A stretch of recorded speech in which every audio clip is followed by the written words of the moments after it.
welcome everyone to the Dark Side Mustangs A Squared Cup Series. We're here from Phoenix, practice underway. We're glad you're joining us on your Sunday evening. Right now, looking at your screen, it's Toby Estes in the 78. He is the fastest currently in practice. Cody Pinnell in the 28, sitting second right now. Then it's Tommy Reynolds and Tom Sears that fills up the top four. Jacob Fifield, in his debut, sits in the 5th spot in the number 1. For everyone new to A Squared, I'm Clinton Hardy. I'm bringing you the first 11 races of the season here from ARC's Racing Network. It's going to be an action-packed event. Qualifying 2 heat races, a last chance qualifier determines the 30-car grid here at Phoenix.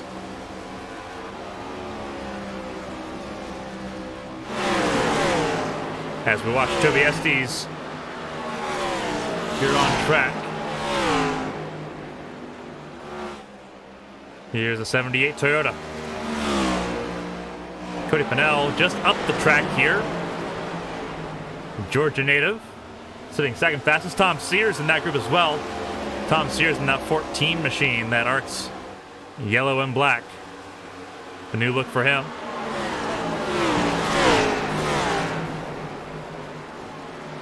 Tommy Reynolds also in this group as well, that number 7. The Aramark Chevrolet. 16 minutes and change left in practice.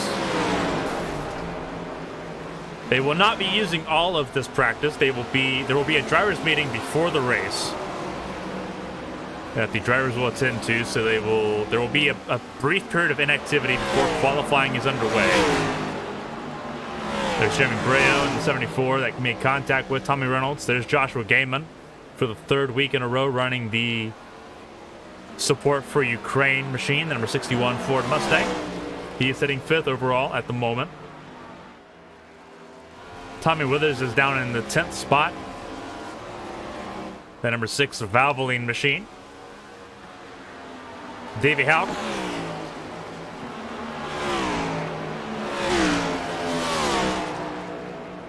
sitting in the 21.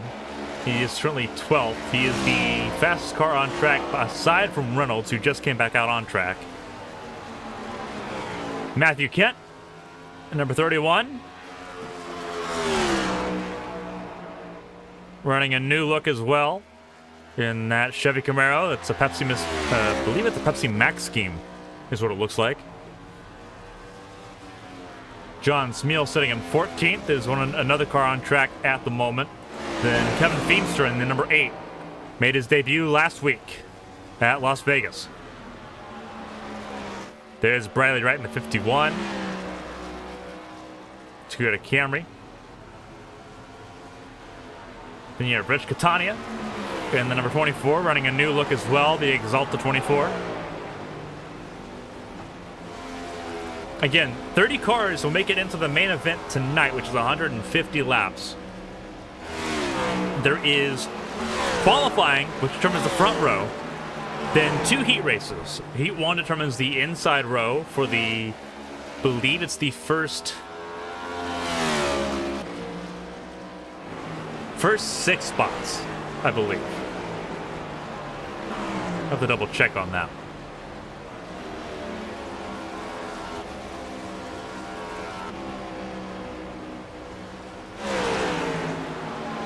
Yeah, it's rows 2 through 6 that are determined through the heat races.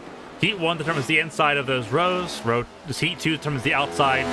The last 16 spots is determined by the last chance qualifier. So you have to finish 16th or higher in the last chance qualifier to make the main event. That's where the points are scored. As of right now, there are 33 cars injured for this event. So as it stands at the moment, 3 drivers will be going home. 2 cars have yet set a lap time. The 27 of Tyler Patterson and the 66 of Trey Kirk. Here's Tyler Patterson here as we wait for it to kind of pan out. See if we can get him here. Don't believe he's on track. Trey Kirk is. Here's the 66 machine of Trey Kirk. Patterson not on track. Kirk trying to set lap time.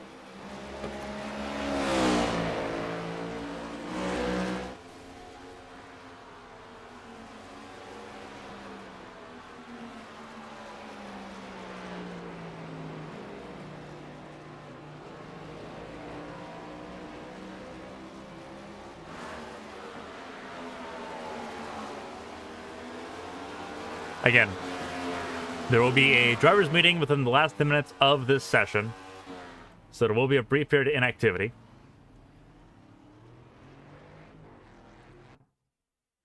And back here, there's Toby Estes. Tom Sears is coming into pit lane. We have Jeremy Breo.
We're looking at Tommy Withers here in the number 6 machine.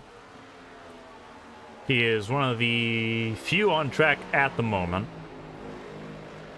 It's Withers, Smil, Alexander, Catania, Canetta, Gabbard, Wright, George that are out on track at the moment.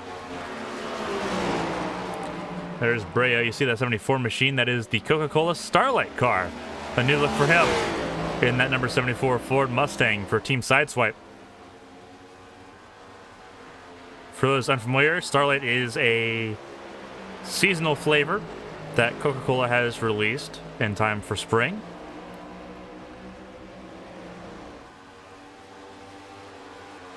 I'm assuming that Breo might be a fan of it. See him running the outside lane here. So it'll be interesting seeing how everyone handles this car at Phoenix.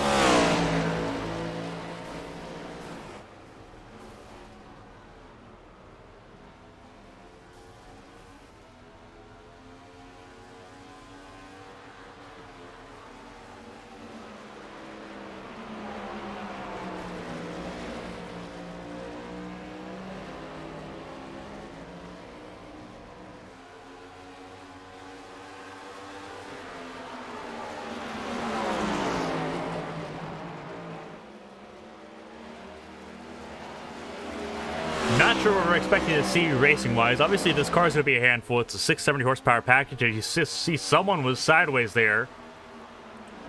It wasn't Alexander. Might have been... It wasn't Garrison. Garrison is behind the pit wall. There's Bradley Wright. Who was it that we saw that was getting really loose? Was it Davey Houck? It was Davey Houck.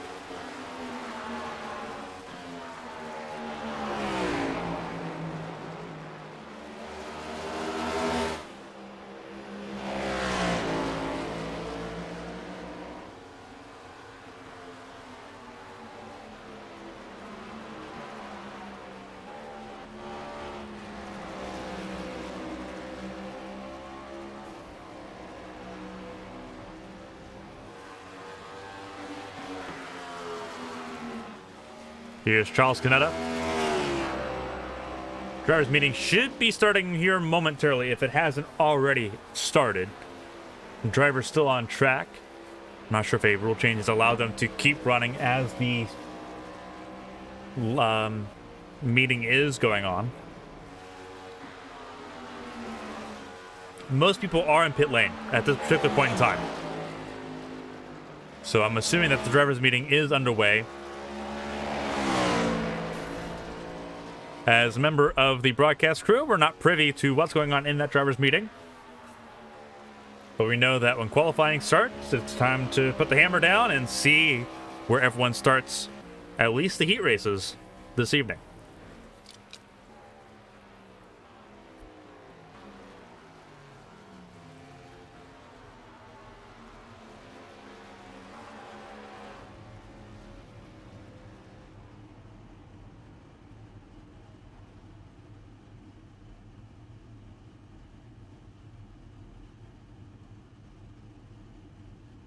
See, everyone is kind of going back to pit lane. Jason Alexander, the last car rolling.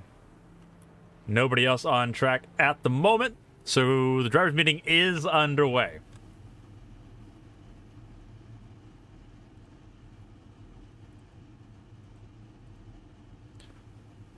So with that being said, we will kind of take a second to collect our thoughts before we get ready for Phoenix. Again, 150 miles before we are underway here.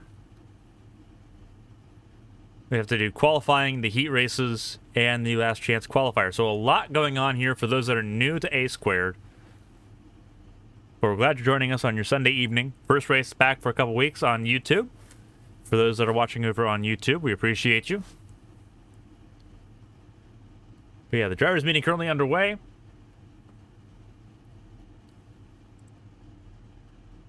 Try to give everyone a rundown while we've got the time here. So this is, if I remember correctly, yeah, this is the 4th race of the season. After Daytona, Fontana, Vegas, we're here at Phoenix, 150 laps. So we've had 3 different drivers, 3 different race winners through the first 3 races. It's going to be interesting seeing how everything goes from here. First 3 race winners, Donald Ray won at Daytona. Then it was James Kerr at Fontana. Last week, Jeremy Breo won at Las Vegas. So it's going to be interesting seeing how that all kind of breaks down. Points-wise, not as straightforward. Jacob Blankenship, top as far as the points goes. Then it's Cody Pennell. Jeremy Breo, who won last week and locked himself into the playoffs, is in 3rd place. Seth Wansing in 4th. Trey Kirk in 5th. Toby Estes in 6th. Joshua Gaiman in 7th. Tom Sears 8th. Ryan Pennell 9th. Donald Ray, another one of our race winners, in 10th. Dustin Painter 12th. Or Dustin Painter 11th, excuse me. Thomas Andrews 12th. Matthew Kent 13th. Trey Bass 14th. James Kerr, who didn't make the main in Las Vegas last week, is 15th. Then you have David Houck in 16th, the last spot in the playoff grid at the moment if they were to start today. Obviously, they start in September, so a long way to go, but that's how the top 16 looks.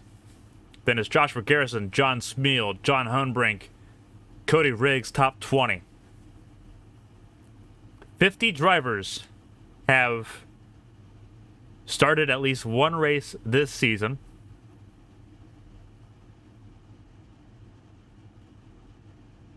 So it's going to be interesting to see how it all pans out throughout the rest of the year. As the drivers' meeting all sort of situates itself, we have about 3 minutes and 45 seconds left until qualifying. We will step away for a brief second. We'll come back and we'll cover qualifying, and then the heat races will begin. And from there, it's just fast-paced all the way through.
Alrighty, qualifying set to begin here momentarily.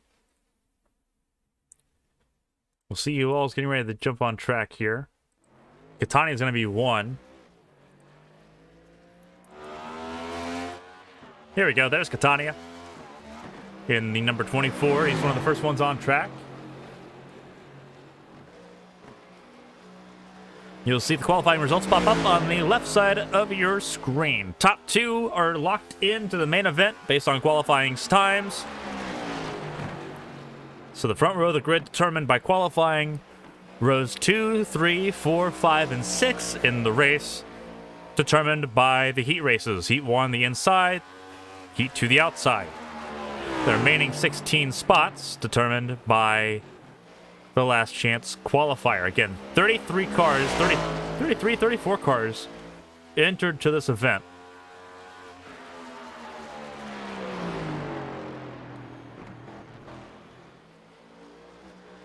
First time on the board is Garrison and Reynolds. Catania puts himself on the board. He puts himself 5th. The times will come pretty quick here. Tobiestes, the fastest in practice. As Catania spins. There's Tobiestes. Cody Pennell with a 28.06.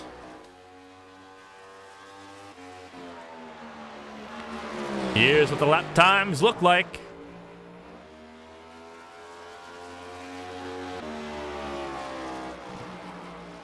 Tobiestes improved by a 10th.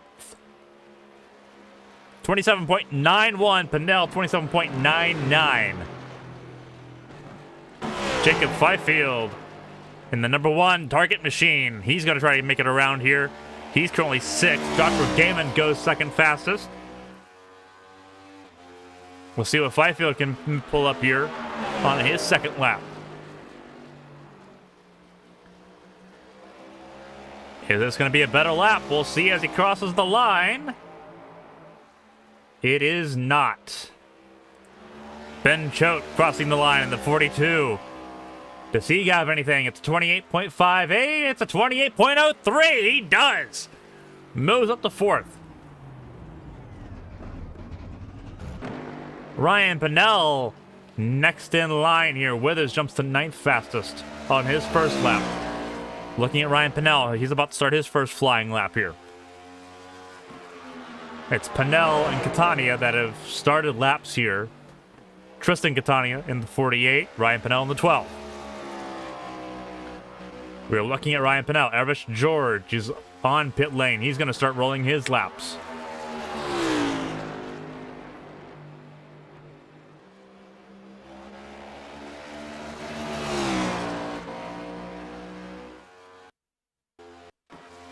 Bit of latency there for Pennell. Through 3 and 4, this team sideswipe driver, what's he got? First lap gonna be in the books. 28.4 puts him 17th on his first lap. Catania's 21st.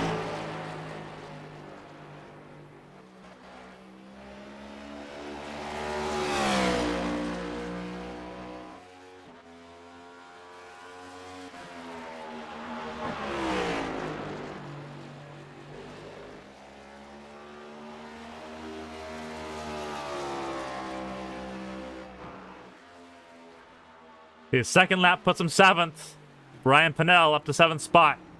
Catania did not improve. Elrich George on his second and final lap puts himself 23rd with a 29.2, struggling mighty heavily in that Coors Light number 40. Several cars have started lap times. Cody Riggs, Matthew Kent, Tom Sears, who we're looking at in your screen at the moment. John Smeal as well will also join the fray. Smeal finishes his lap time. So does Matthew Kent. We'll see where they all go. Kent goes 18th. No lap times for Riggs and Smeal. Sears on his first lap. See where Sears' first lap goes. He's on the board. But where on the board does he go? 9th. Matthew Kent to finish his second lap. Kent's second lap puts him keeps him 19th. John Smeal and Cody Riggs goes 24th and 25th respectively on their second laps. Sears is on his second lap now. We'll see how he finishes this run. Right now he's in the top 10. Right now he's in heat number 1. Can he improve? Cross the line this time. It was a 28.16, 28.31. He stays 9th. Next up on the list, it's Patrick Allen, Tyler Patterson, and Jeremy Breo. Breo on your screen.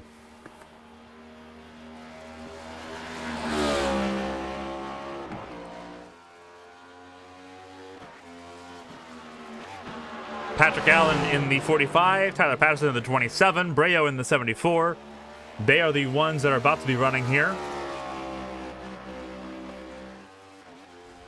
Breo started his first lap here. So here we go. Ryan Bill, Elliot Longenecker, Brian Rupert, Jacob Blankenship, and Jonathan Hohenbrink have not yet entered the fray. Thomas Andrews just entered the track as Breo hits the wall. That throws away his first lap. Patrick Allen on his first lap. Excuse me, Patrick Allen is on his warm-up lap. He's about to come to the green flag for his first lap. But Breo just threw away one lap.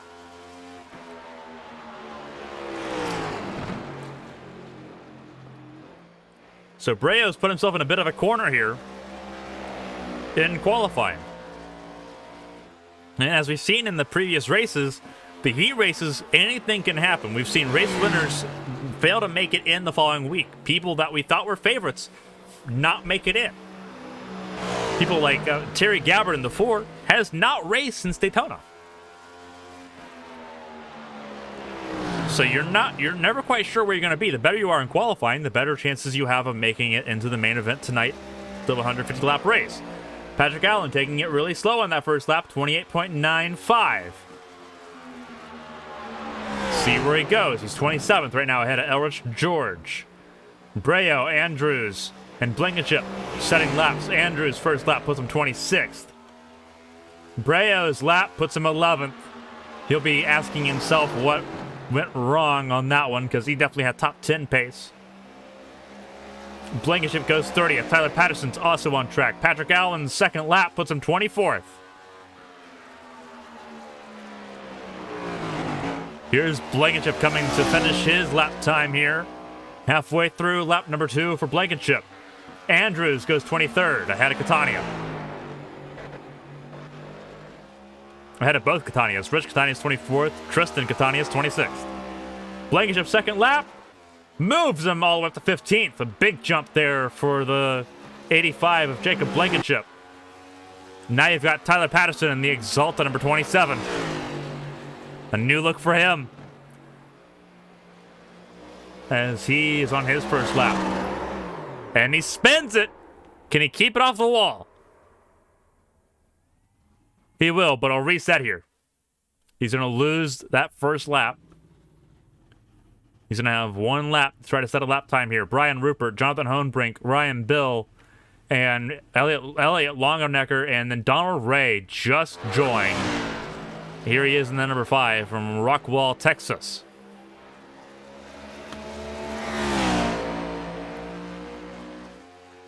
Again, top 2 are locked into the main event automatically. So right now it's Toby Estes and Joshua Gaiman.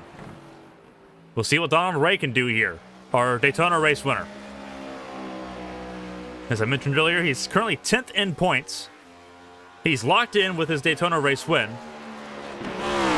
But extra points would be very, very nice.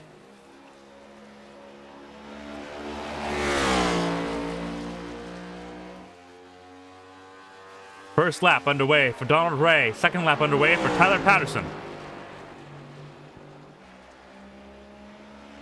Rupert, Hohenbrink, Bill, and Longenecker are not running laps at the moment. First lap for Donald Ray, only 24th. But he's got one more lap to make it happen. You really loose, that might have just thrown that lap away. He's going to stick with it, see what it looks like. But that was a rough skid in turns 1 and 2. And he blinks out here. The reason why is because qualifying expired. He didn't get to run that second lap time.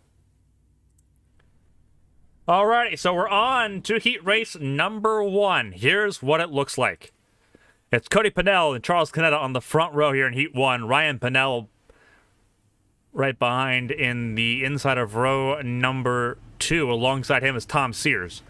Jeremy Breo, the winner from last week at Las Vegas, starts in the 5th spot here in heat race number 1. Then you have Trey Kirk alongside him in the 3rd row in 6th position. Row 4 is Jacob Blankenship and Daniel Stein. Row 5, Joshua Garrison and Matthew Kent. Row 6 belongs to CJ Hanley and Thomas Andrews.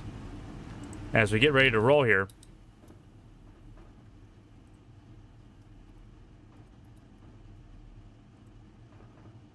Let's see what everyone looks like here. Looking a bit further down the rest of the order, you have Patrick Allen and John Smeal in row 7. Row 8 is Daniel Maddox and Elrich George. And row 9, the last row of this qualifier, Elliot Longenecker in the 25 and Brian Rupert in the 88. They did not run qualifying lap times, as you can see on your screen.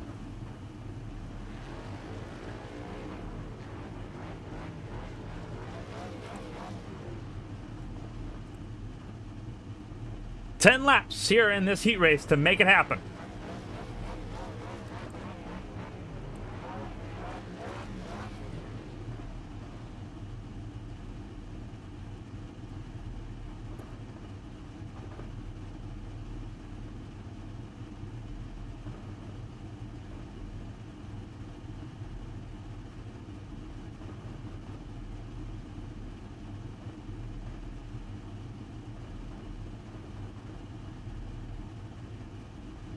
Both Pennells in this heat. Both of the Catanis will be in heat number 2. 18 cars here in heat 1. Top 6. Excuse me, top 5 make it in or transfer in from heat 1 to the main event. Whoever wins this heat race starts 3rd. Second place starts 5th. You know the whole ordeal.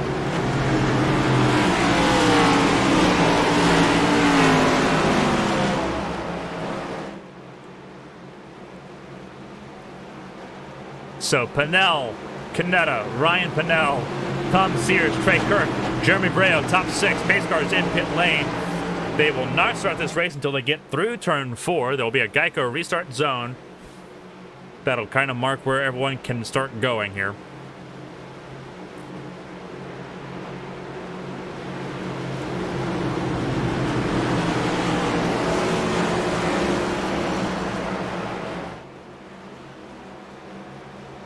Cody Pennell, Charles Canetta on the front row. Green flag in the air. We are underway for heat race number 1. Reminder, there are no cautions in the first 2 heat races, so anything kind of is fair game at the moment. There is race control to make sure that people aren't intentionally wrecking.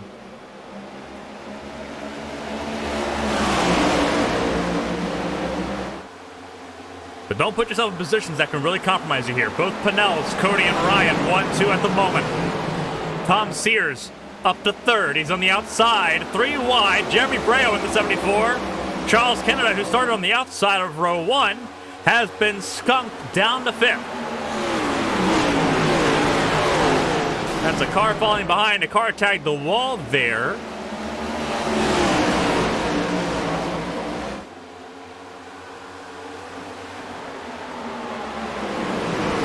As we keep an eye on the front of this field, top 5 transfer to the main event from heat 1. Right now, the battle is really between Sears, Breo, Blankenship, Kirk, and Canetta. Sears in that 14. You saw him drift a little bit loose. Ryan Pennell in 2nd. A little bit of latency there, but he's safe at the moment. That's a car into the inside wall and around. That was TJ Hanley.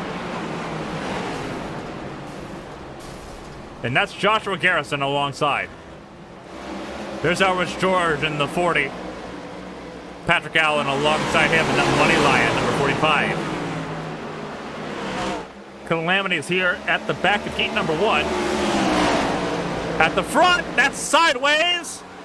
That's the 87. That was Daniel Stein, and that is the 66 of Trey Kirk.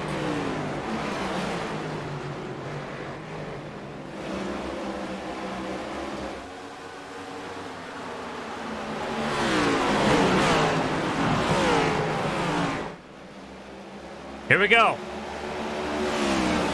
Still at the front, it's the Pinnells 1-2. Sears, Blankenship 3 and 4. And then Jeremy Breo in 5th place. See that right side of his car scuffed up.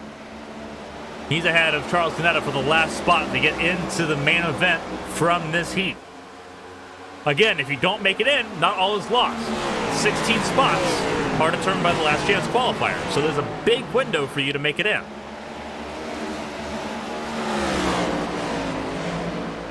Whoa! Breo's tagged the inside wall. He'll lose more spots. That's John Smeal to his outside. He'll lose maybe to John Smeal. And that number 50 machine. He stays ahead, but that car is all torn up already. Matthew Kent in that Pepsi machine. Trying to lock himself in. He's chasing down Charles Canetta. We are approaching 3 to go in this heat.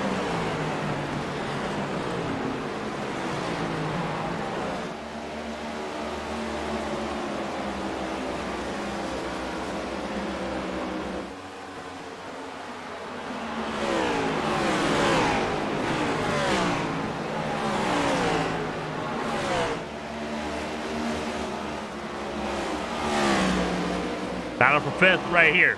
It's Canetta and Kent. He needs Canetta to overdrive it. Give him the opportunity, but Canetta has been really solid.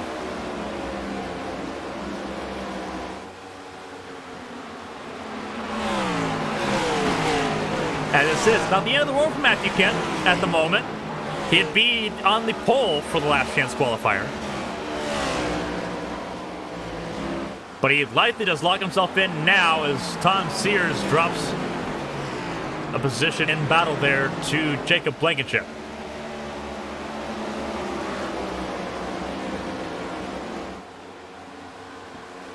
Here's your top 6.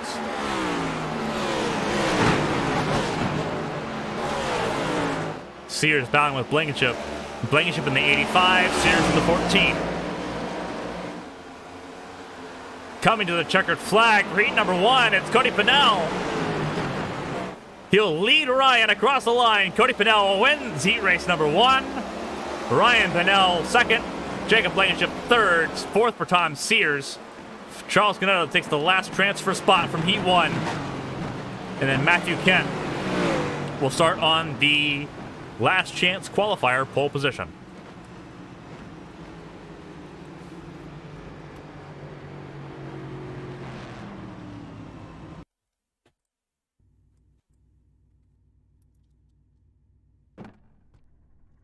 With that out of the way,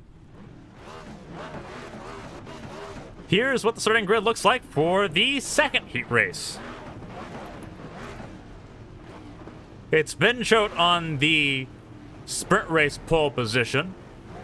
It says number 23 here on the graphic, but he's number 42. That just hasn't been changed. Tommy Reynolds will be on his outside in row number 1. Then it's Jacob Fifield in the number 1 on his debut. Alongside him is Davey Houck. Tommy Withers in the number 6 car will be alongside Kevin Feemster in the number 8. They make up row number 3. Behind them, the Fontana race winner, James Kerr, is in row number 4 alongside Briley Wright. Jason Alexander will be alongside Terry Gabbard in row 5. Row 6, Donald Ray and Rich Catania. Looking through the rest of the grid as everyone begins rolling on the formation lap. Tristan Catania and Cody Riggs make up row number 7. Row 8 is Tyler Patterson and Ryan Bill. And then Jonathan Hohenbrink in the last spot in this heat race, 17th.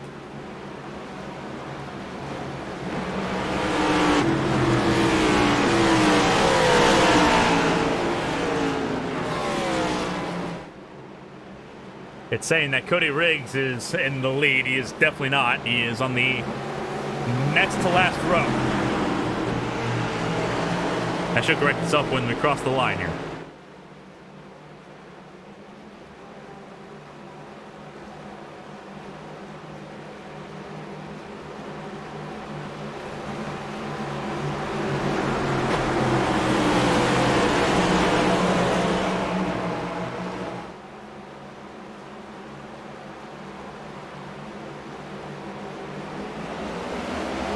We are underway. Heat race number 2, 10 laps.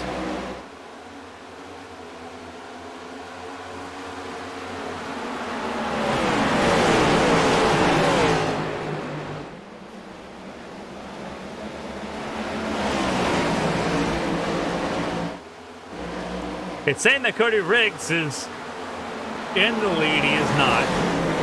That is a graphical issue on our end. Because there's Cody Riggs in the number 3. Ben Choate is your actual race leader.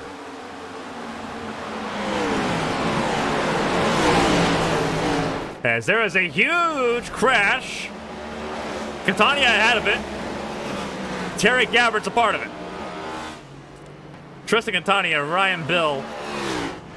There's Tommy Withers entering pit lane. He knows that his Heat 2 is done. Donald Ray also involved. Then there's Kevin Feemster in that number 8 machine as Ray takes a slide down the apron across the line.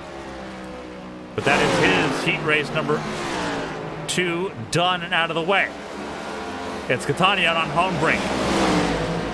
Rich Catania to the inside, home brake on the outside.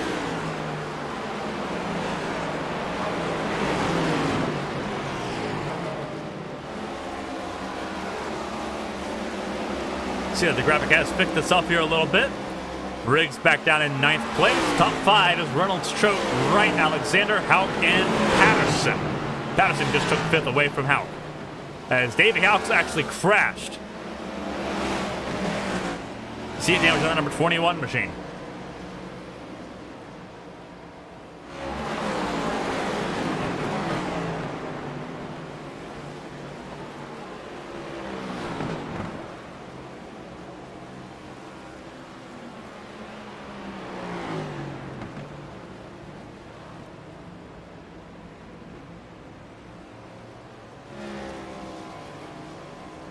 At the front of the field, it is Tommy Reynolds, Ben Choate, Bradley Wright, Jason Alexander, and James Kerr in the top 5. Those are the transfer spots.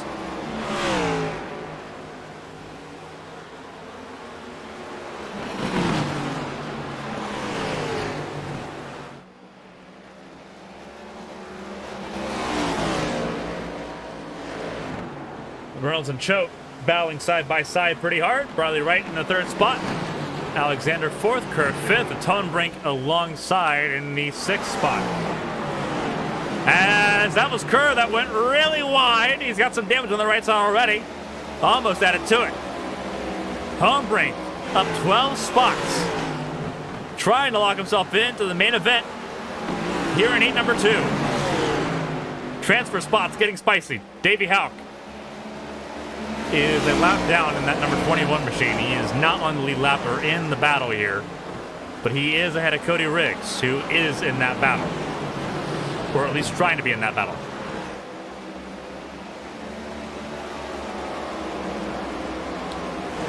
We are at 3 to go in heat race number 2.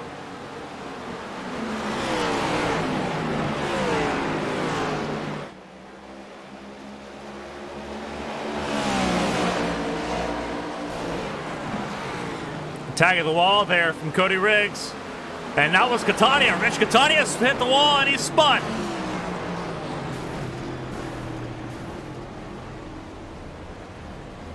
And that is his heat race done. He'll have to rely on the last chance qualifier to get in. Tommy Reynolds more than likely will not. He's coming to the white flag as the heat race leader. Ben Choate in that 42. Sitting in an opportune position. Then there's Bradley Wright.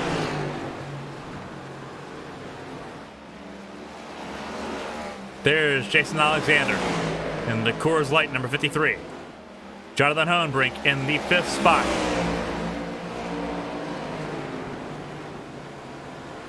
James Kerr has spun. Tommy Reynolds has taken the checkered flag to win the heat race number 2. He'll start P4. Ben Choate will start 6th. Bradley Wright will start 8th. 10th for Jason Alexander, and 12th for Jonathan Hohenbrink. Cody Riggs, I believe, will lock himself into the 6th spot. With that 6th position, he'll be locking himself into 14th.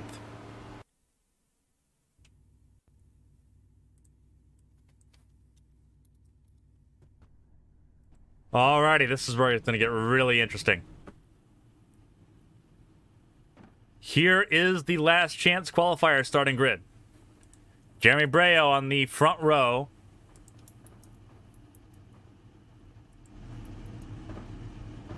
He'll be alongside Tyler Patterson here. John Smeal will be alongside him in the 2nd row is Kevin Feemster.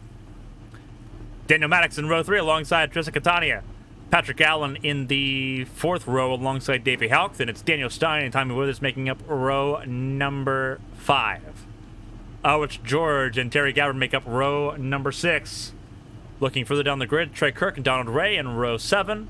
Row 8, the row that you want to be ahead of by the time the last chance qualifier ends. TJ Hanley and James Kerr occupy those positions. Joshua Garrison and Rich Catania make up row number 9. Row 10, Thomas Andrews and Jacob Fifield. Elliot Longenecker and Brian Bill in the 11th row, and Brian Rupert in row 12 on his own.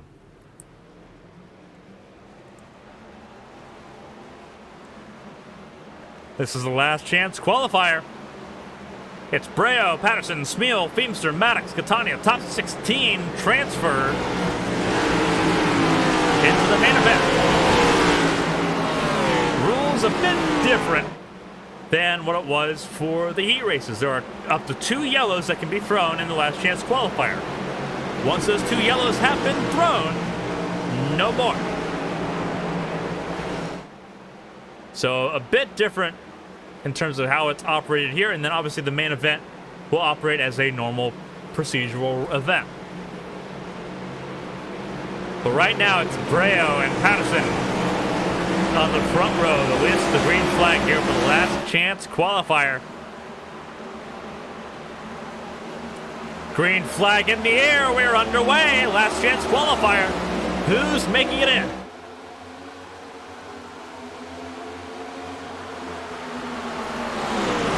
Patterson spun. Yellow flag. That's the 10 car. That was up and over. That's Daniel Maddox. He's going to try to get it rolling, but that car is destroyed. Caution is out.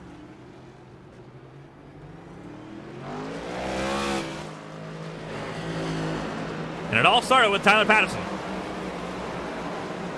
He started on the front row and spun in front of most of the field.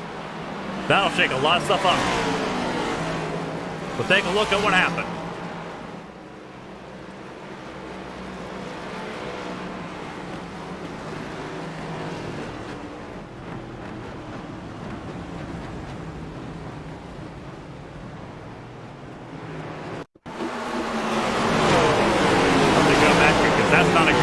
See the devastation that was done as Maddox went for a ride.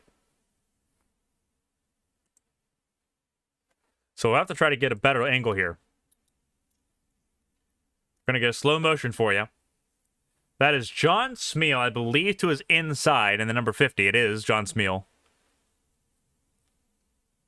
Have to see what happens here. Looks like, yeah, Patterson just comes right down across the 50's nose. Does not realize the 50's there at all.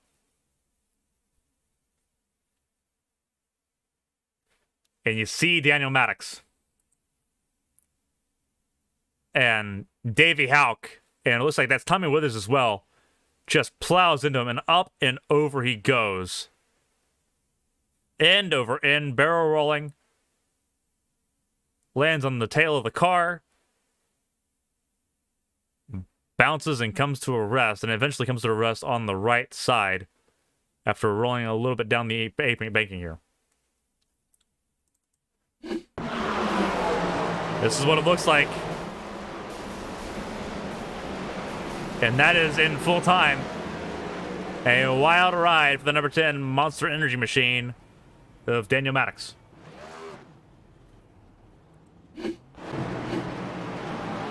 So there's Tyler Patterson. He's going to be restarting in 18th. From 2nd to 18th, a giant loss for him.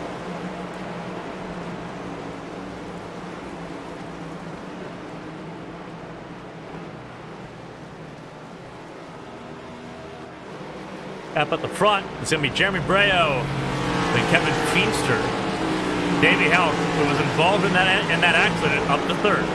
Patrick Allen trying to qualify for his first race since Daytona, sitting in the 4th spot at the moment. Again, top 16 make it in.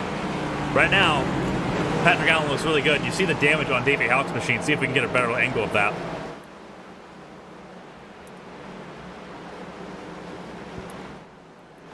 Looks like we're not going to get such a great angle. There we go. There's a good angle of it.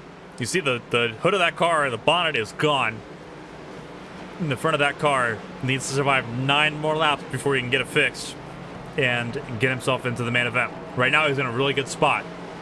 He's going to try to keep it here. And with how everything typically goes in these last chance qualifiers, can't blame him.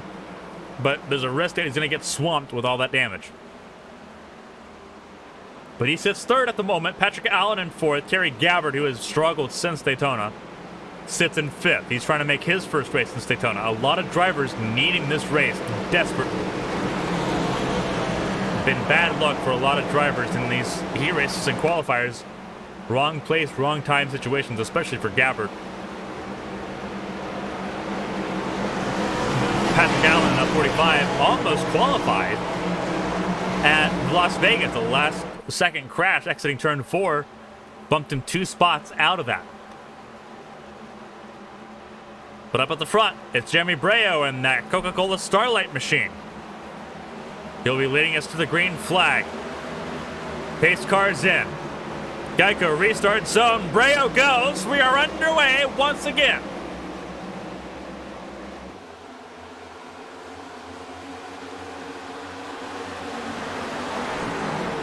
And you see how much Davey Houck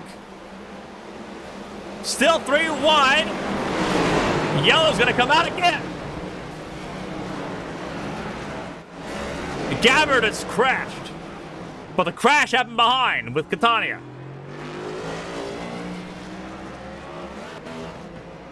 Gabbard trying to keep it rolling. A lot just happened there. There's Catania. There's Maddox. See, Tyler Patterson also got another piece of that one. There's Tristan Catania. Then there's Elrich George in the number 40. So we've already used the second caution, the last chance qualifier. We can't use anymore in this qualifier. The next caution that comes out will have to be in the main event. Here's what happened. And you see at the giant check up there, you see that Rich Catania was involved. I'll have to go back. It looks like it's right ahead of him. See if we can accelerate up here. Yeah, it's definitely ahead of him. That is the... Who is that? See if I can figure out who that is. That is the 2 of Thomas Andrews.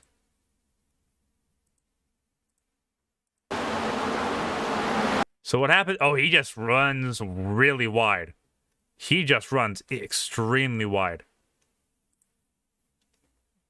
And he just can't save it. And it stacks a lot of people up. And it looks like Elrich George in that 40 was going to meet him. And you see he does meet him here and still hits the wall. Oh, and that's what happened to Rich Catania. He got spun by the 1 of Jacob Fifield, who was spun by Tristan Catania. And you see how bad the impacts are for some people. Tyler Patterson, another piece of it, in that number 27 machine. Who else was involved in that? That's John Smeal. John Smeal got a piece of it as well. And Terry Gabbard was also involved. We'll see what happens here. Because Gabbard's to the inside. He takes the yellow line approach because he sees the 8 car go wide. Oh, when he just got hit, he got a hip check by Davey Houck. And into the tire, into the attenuator.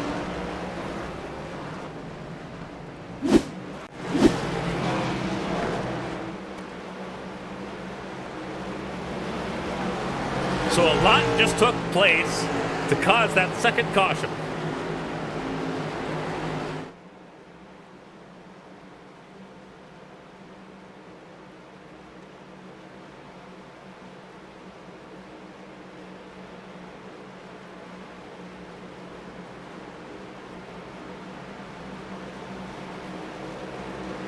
So Breo and Patrick Allen on the front row for this restart. Patrick Allen just has to survive. See a little bit of damage on that 45 on that outside. But not the end of the world. A little bit of damage on the number 8 machine of Kevin Feemster as well. And Daniel Stein in that number 87, that yellow and black DeWalt number 87. I believe it's DeWalt. It's either DeWalt or Stanley. We'll see when it comes around here.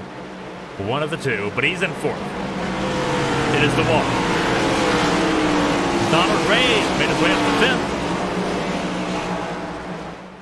James Kerr is up to 6th.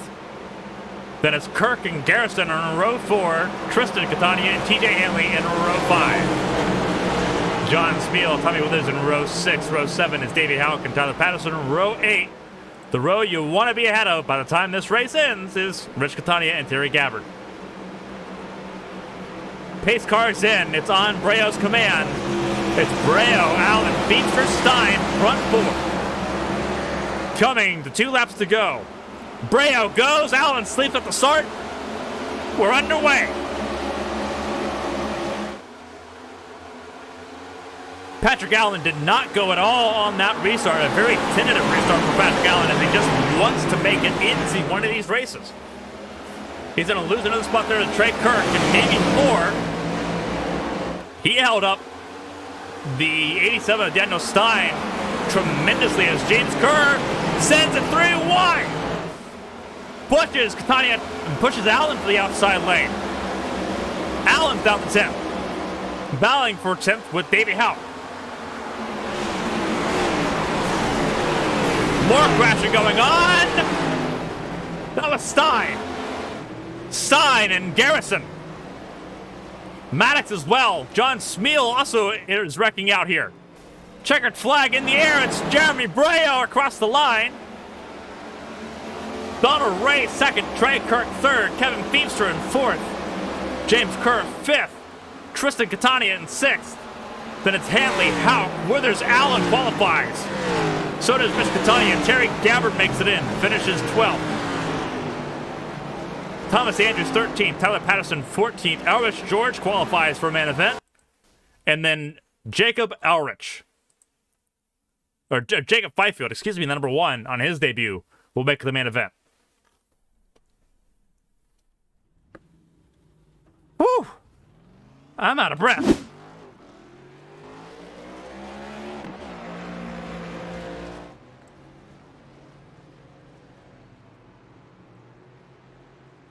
So you see the warm-up now. We're in warm-up. The last chance for everyone to catch their breaths here before the main event. Oh, it was a bit wild. Some new faces will be in this main event tonight. We'll go over it when we have a chance to after this warm-up is over. Wow. What a last chance qualifier finish there.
Alrighty, here we go for the main event.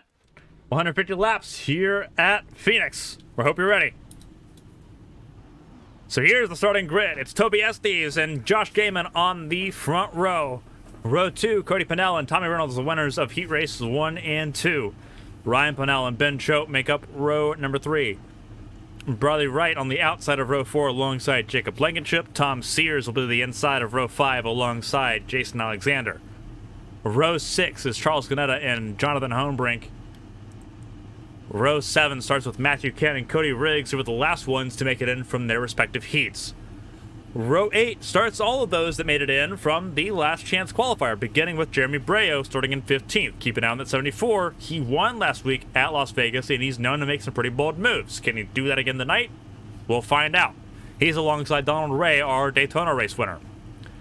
Trey Kirk and Kevin Feemster make up row number 9. Row 10, James Kerr, our Fontana race winner, alongside Tristan Catania.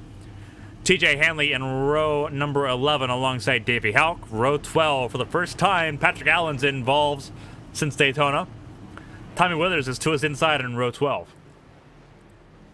Last few rows of the grid, last 3 rows of the grid, it's Rich Catania and Terry Gabbard in row 13. Row 14 is Thomas Andrews and Tyler Patterson. And then row 15, Owers George in his first main event in a squared alongside the debuting Jacob Fifield. It's time for the main event. 150 laps here at Phoenix. It's race 4 of 36 here in Phoenix International Raceway.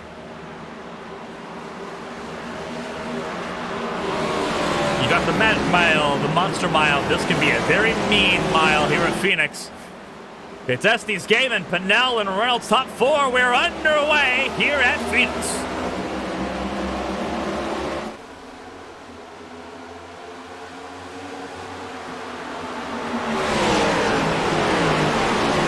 Estes drives in deep, pushes Gaiman almost to the wall.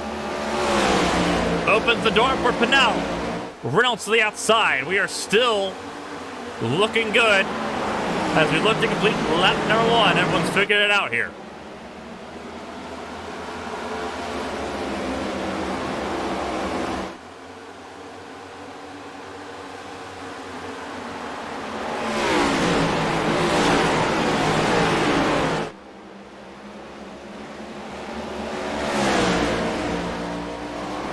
Top 3 in a battle. That is Ben Choate.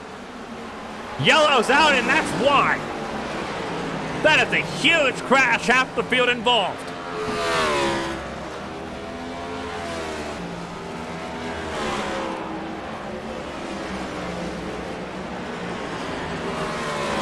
A huge crash.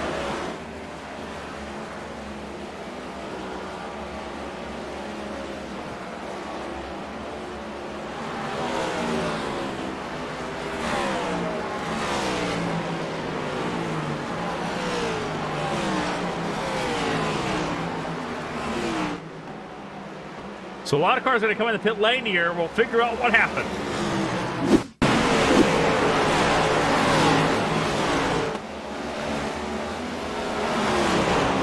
Oh, Ben Choate got turned around by Tom Sears. We'll go back and take a look at it. Did he hit the wall?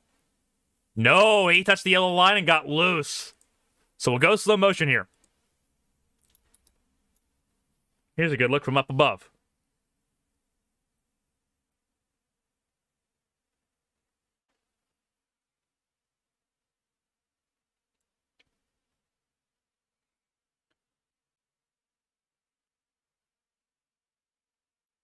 You see Ben Choate here. He's still fighting the car. I believe he might have recovered it here.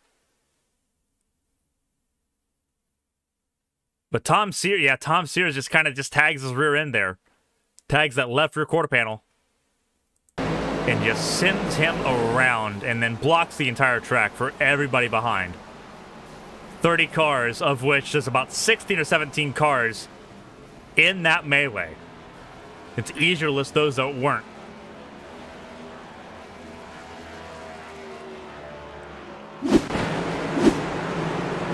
There's TJ Hanley entering pit lane. Toby Estes at the front.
So we're about to go back to green here, following a massive caution that involved a good half the field. I believe it's 17 cars that ended up involved in that.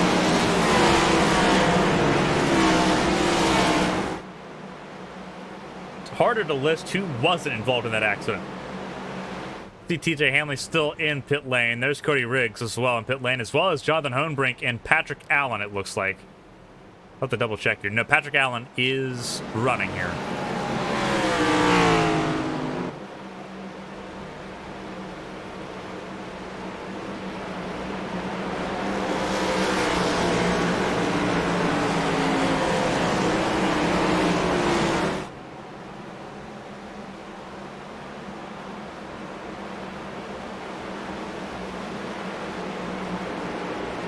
They've extended the yellow by 1 lap.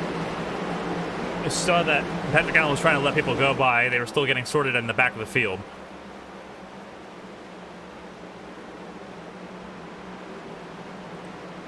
See if TJ Hanley's still rolling. He is still on pit lane. So is Cody Riggs. The other 28 cars are on track.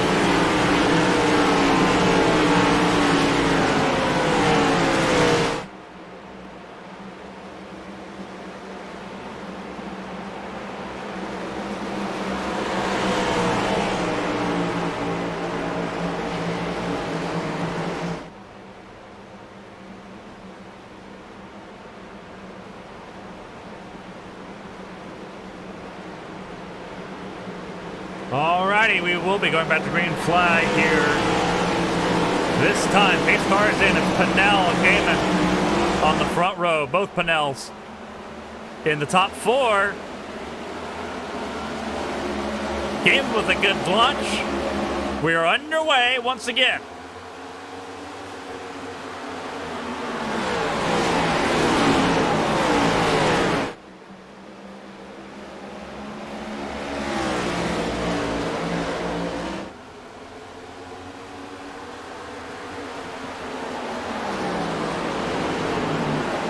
Terry Gabbard, the biggest gainer so far in this race. He's up 21 spots. Started 26th in this race.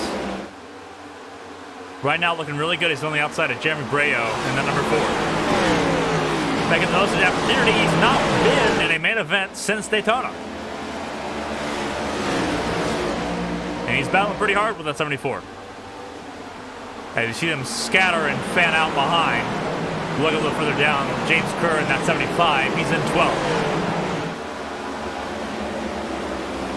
Donald Ray, our Daytona race winner, in 14th. Toby Estes, our pole sitter, all the way down in 15th spot. Rich George doing pretty good right now in 16th. Jason Alexander tagged the wall. Nose Catania. It was Rich Catania. Yellows come out. There's Jacob Fifield. Doesn't look like he has too much. You see some rear damage on that number 1. Patrick Allen. He's all torn up again. There's Tommy Withers in the number 6, Matthew Kent, who I believe will actually get the lucky dog here in the number 31.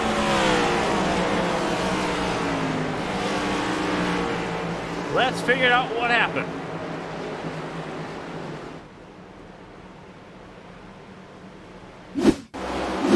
Here's a little bit of an idea of what happened. Oh, Reynolds just tagged the number 1, and Patrick Allen was on the outside. Nowhere for him to go. Take another look at it.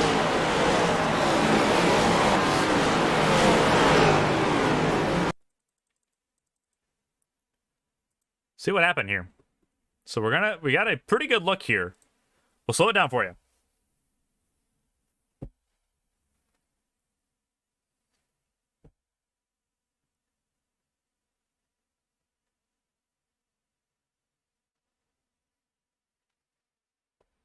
See, we're going to go slow motion here. We'll actually look at Tommy Reynolds here.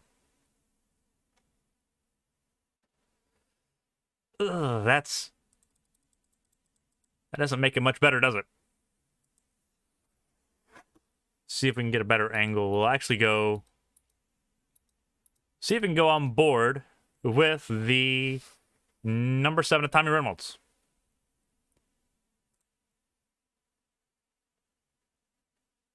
Yeah, it's rough because the 1's clear, but Reynolds has got such a run that it's impossible for Reynolds to check up other than try to move down more. And obviously Patrick Allen already deep in the wall here.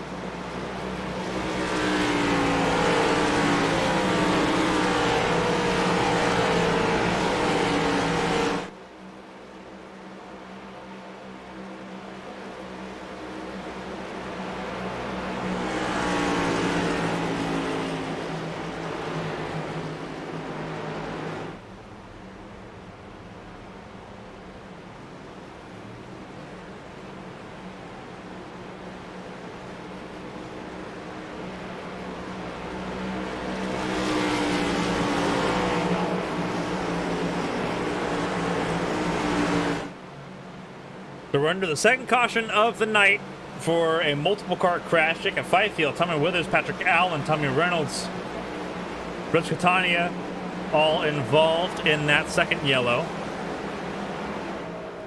Matthew Kent, if we can switch to him here, there he is. He is our lucky dog recipient. He is back on the lead lap. He went a lap down, getting repairs early, but he's back on the lead lap. As we get set to get underway once again here in Phoenix.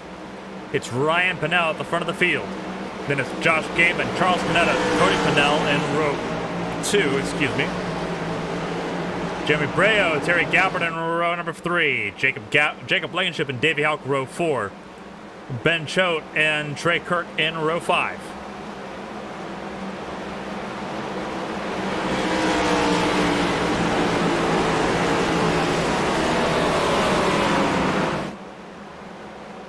Pace cars in, Gaiman goes from the outside lane. We're underway for the third time.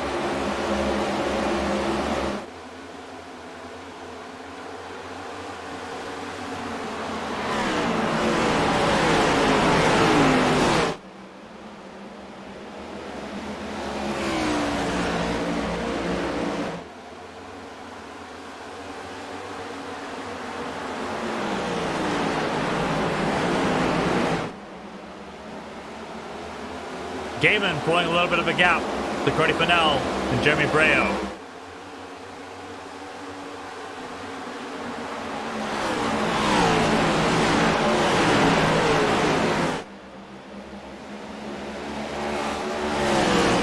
It's 2 by 2, several cars deep just outside the top 10. That's James Kerr. He's trying to keep it safe. Keep it out of the way. We stay green. He kept it out of the way.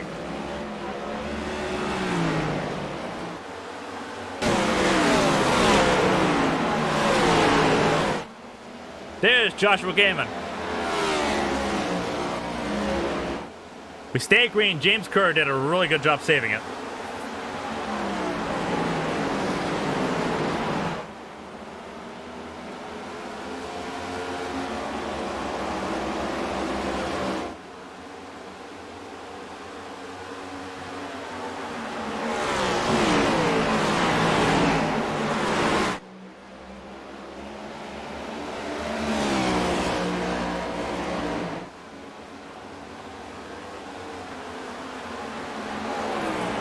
Gaiman doing a really good job at the front of this field. Brayo set the fastest lap.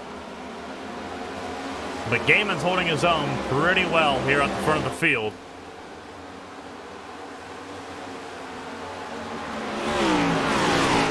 See it all spread out. 2 by 2 it is. Toby Estes trying to make his way back up to the front. That 78 car. Third on pole.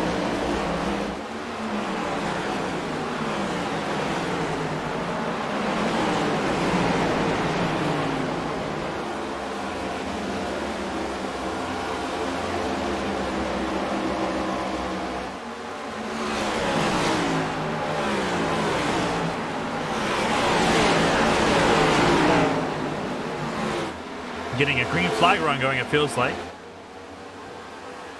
Up at the front, it's still Gaiman, Brayo, and Cody Pennell. Carlos Canetta in 4th, Jacob Blankenship 5th. Ryan Pennell got skunked on that restart. He's currently sitting in 6th. Terry Gabbard up 19 spots, still our biggest gainer of the race so far. Sitting in the 7th spot.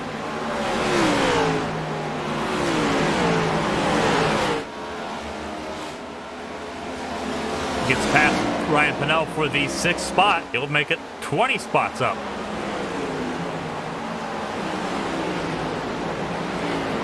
Ben Choate and Toby Estes battling for the 8th spot.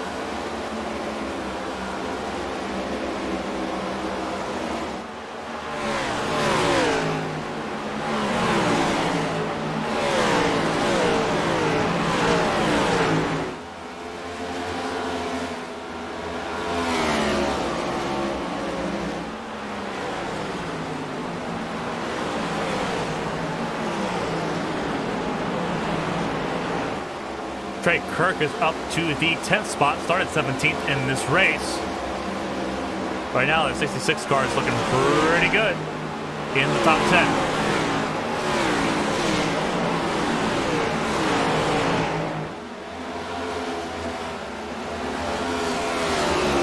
Davey Halk in the 21, just outside the top 10, started in the 22nd position. He's up to 11th. Thomas Andrews right behind him in that number 2 machine. Had a rough go getting into the race, but he's up 15 spots now that he's in it. That Miller Lite number 2 machine looking really good.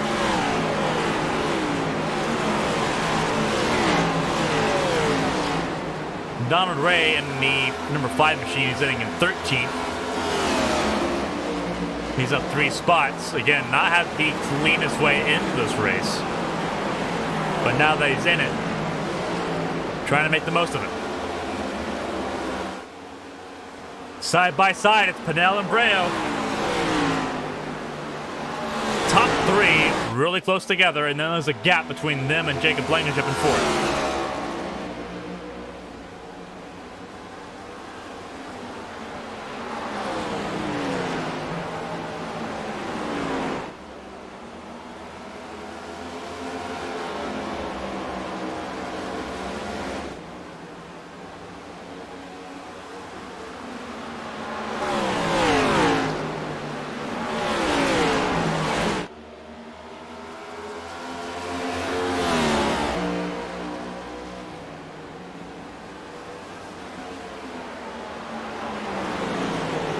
Pennell's taking that 2nd spot away from Brayo.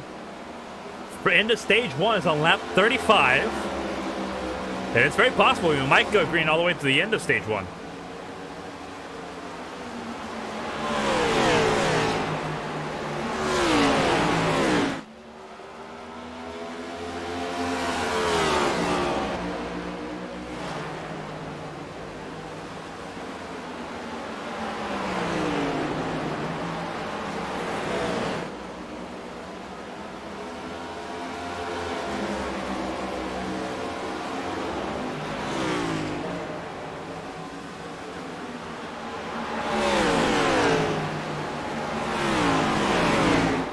Top three battling really well.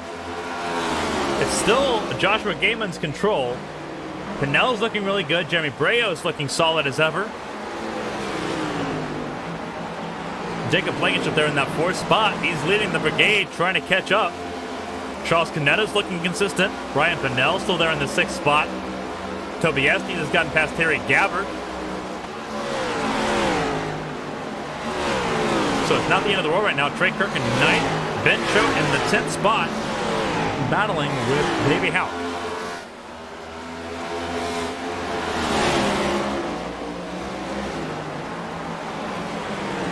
Right now it's looking really good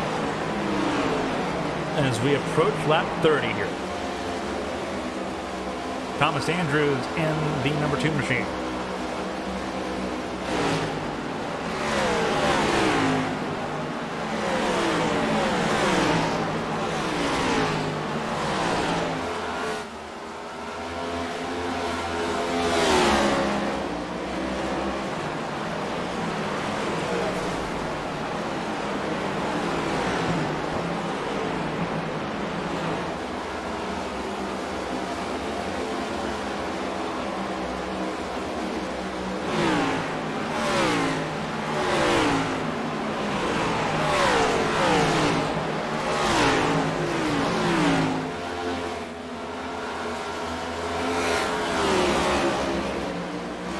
Coming to 4 laps to go to the end of stage number 1. For those unfamiliar with how stage racing works, 10th place gets, well, first place gets 10 stage points, second place gets 9 stage points. It goes down to the top to 10th place, who gets 1 stage point. There's 3 stages in this race, 35, lap 70, and that's a car spun. That's Cody Riggs. Is that going to be a yellow?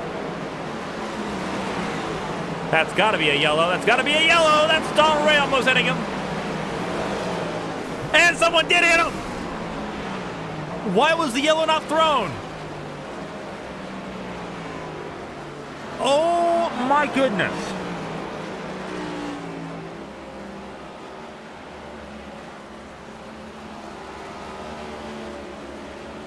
Wow.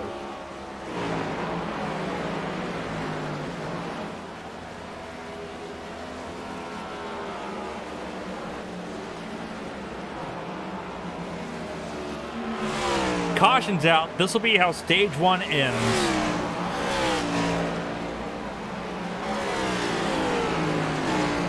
And you have to feel for Jacob Fifield.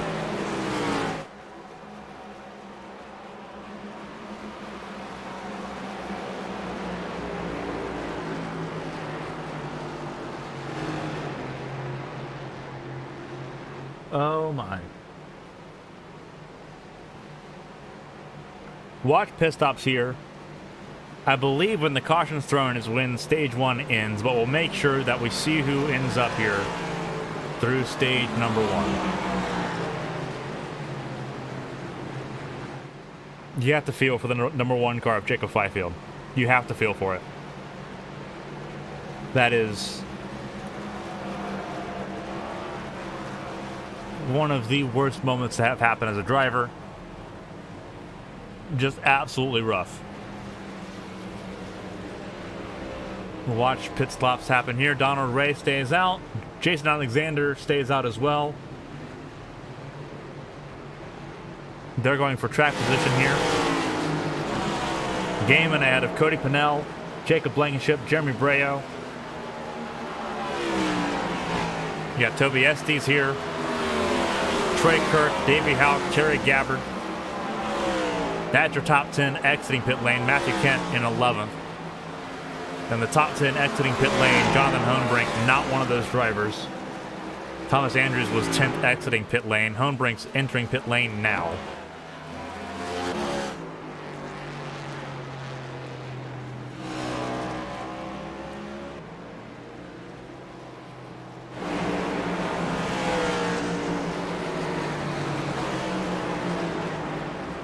Here's what happened.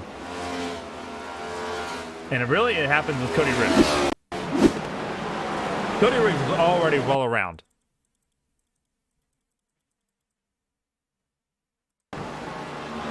here's what happens. We're going to take a full look at the accident here. Riggs is just struggling. He's in a damaged race car, tags the wall, and he just breaks traction and just hits the wall. And the caution should have come out here, because there's the race leaders. That is Joshua Gaiman and company going by.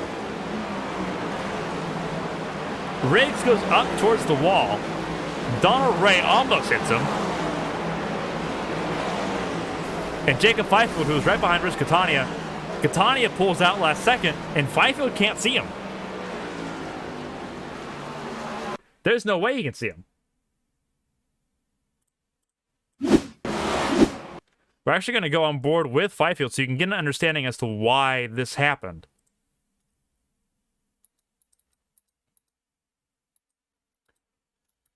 I'll actually go... There we go. So here's a look at Fifield. He can't see anything that far ahead, and he's following Catania, following, and sees him last second.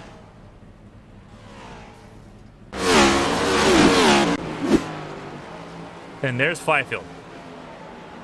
Still running. And that's not that's Hohenbrink. My apologies. We're about to go back to green, but there's going to be some questions that need answered following that one, because that was almost 30 seconds that a yellow should have been thrown. That's rough. That is extremely rough.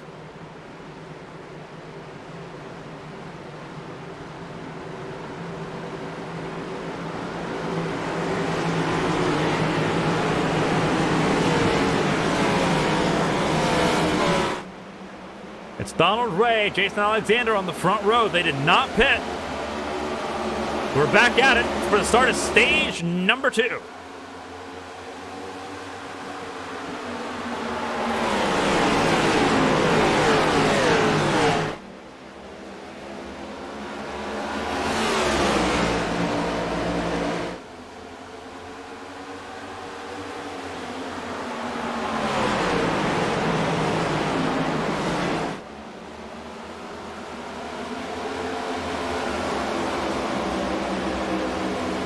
Donald Ray immediately got swamped there by Jacob Blankenship, Joshua Gaiman. There's a giant crash behind, and Terry Gavin third, and more cars.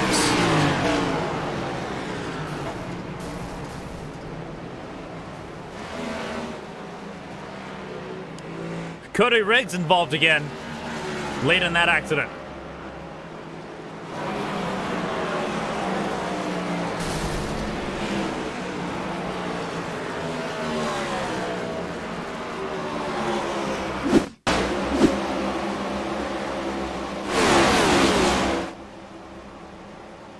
So what happened to Albert George here?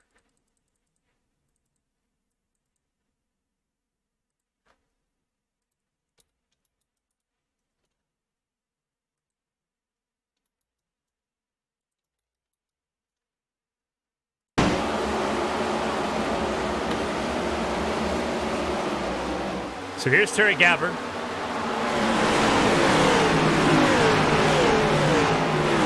Does he just get loose here? We'll take a look here.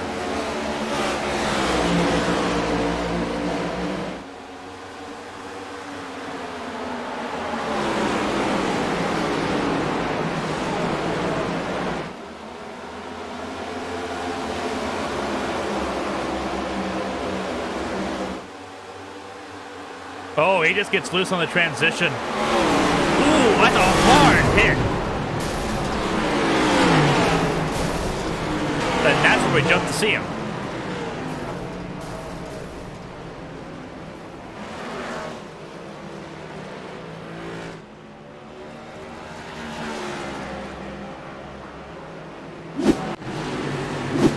So he's exiting pit lane here.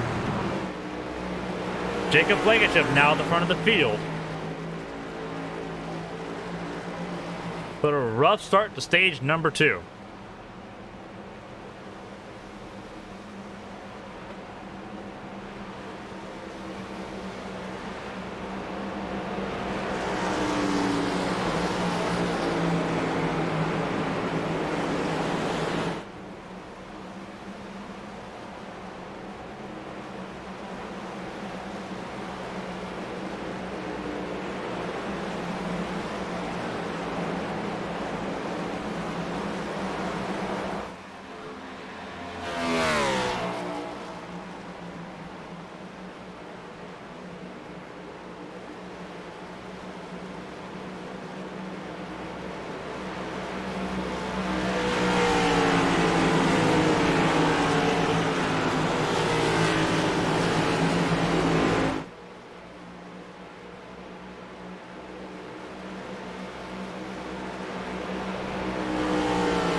So the fourth caution of the race, third caution for accidents. Not all four were, but one ended stage number 1. It's going to be Blankenship, Breo, Gaiman, Pennell, Estes, top 5.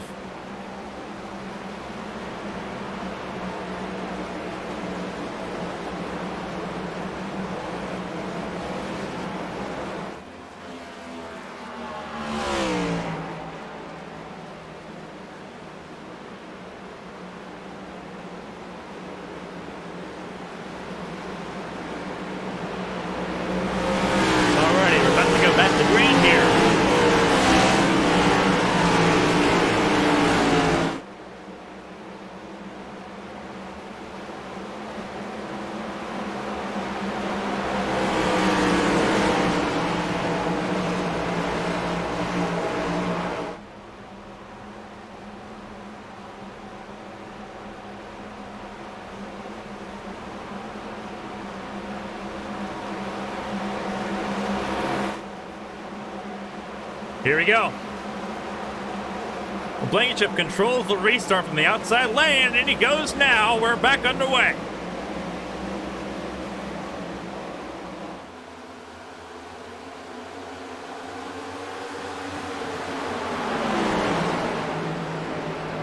Breo took command of the point really quick. Gaiman's going to get by him as well.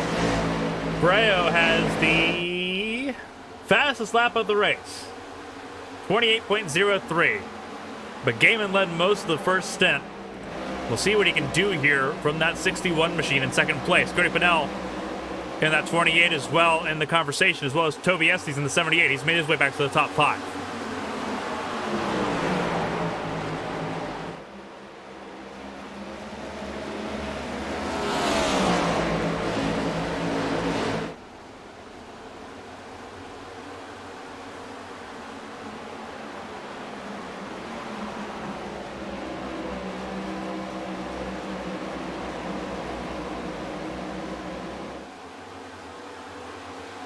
Gaiman trying to chase down Breo. It's going to be so difficult. Breo has had the fastest lap again. 27.88 as Gaiman slides.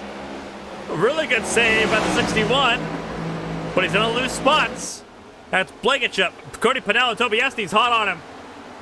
And that's Terry Gabbard that spun in the background.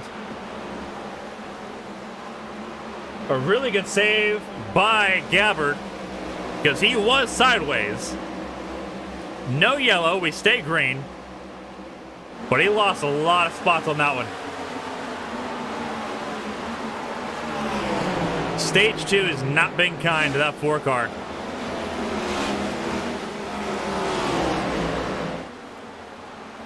Up front, battle for third. That's Cody Pennell and Josh Gaiman side by side. Yellow is out.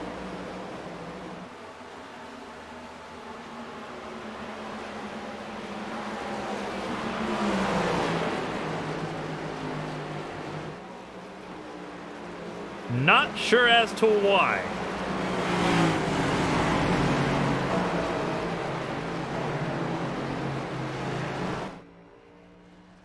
Might have been because of Patterson. We'll take a look here.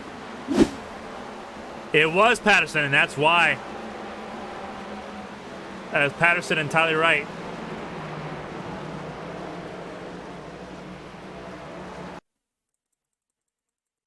Take another look at it, because he spins pretty early. Oh, he hit the wall. And Catania just tagged him. And right in front of Bradley Wright. So that is why our 5th caution of the race is out.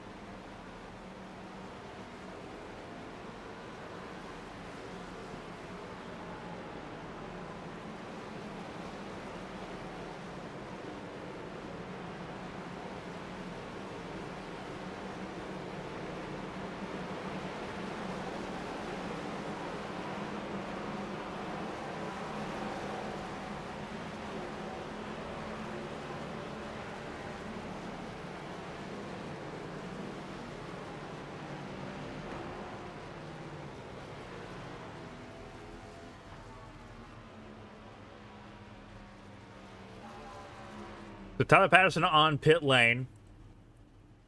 Jeremy Breo is in control of this race, followed by Jacob Blankenship, Joshua Gaiman, and Cody Pennell in the top four.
Pace car pulls in. We're about to go green once again.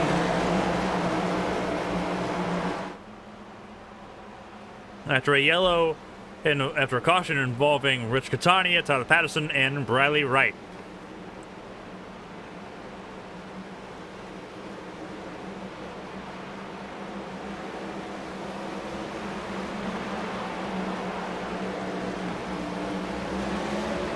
Breo jumps the gun here. We are underway.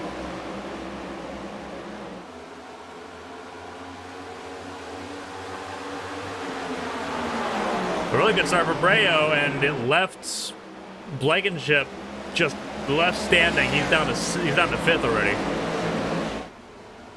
It's Pennell and Gaiman in second and third. Estes in fourth, our pole sitter. Matthew Kent doing really well in that number 31 machine. He's up to the 6th spot. He was doing really good in heat number 1. We haven't talked much about him, but he's been slowly making his way forward. He's up 7 spots from where we started. We started in 13th. Matthew Kent doing a fantastic job.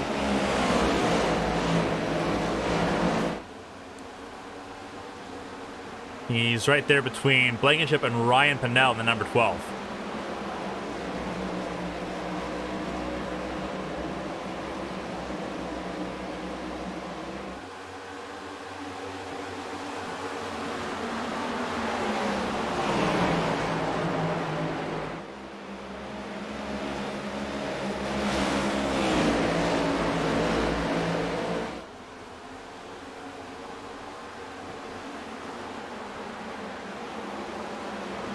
Looking a little bit closer at it, there's Jacob Blankenship in the 85. He's taking on Toby Estes here, battling for third.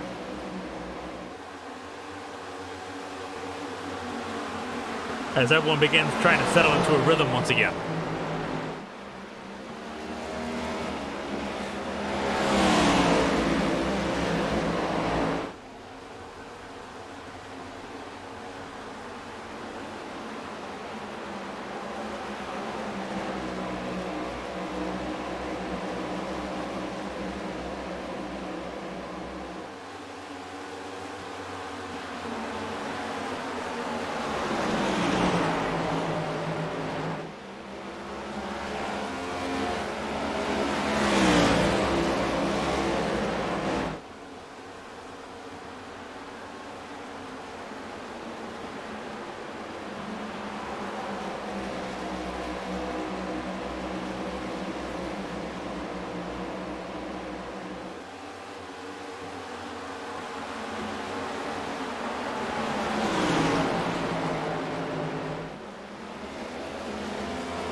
Coming ahead of Joshua Gaiman here. Gaiman's trying so hard to get back into the top 3.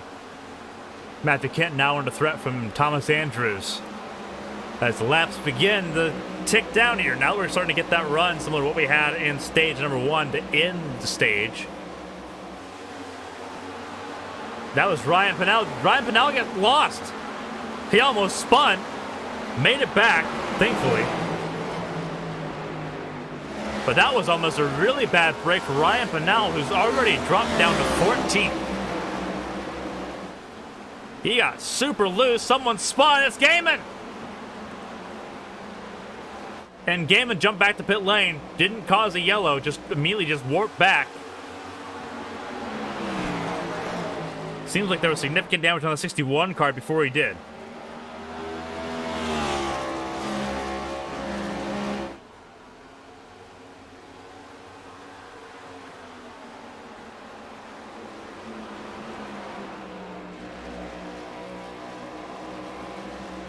Up at the front, it's Breo, Cody Pennell, Toby Estes, Jacob Blankenship. Top four.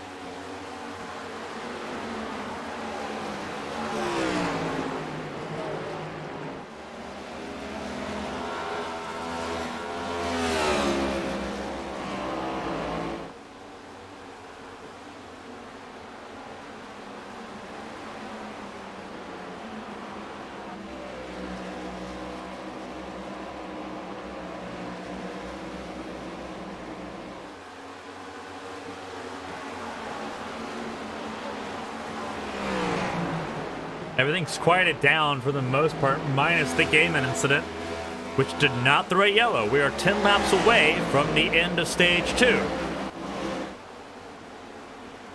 Matthew Kent there in 6th, one step closer to the top 5.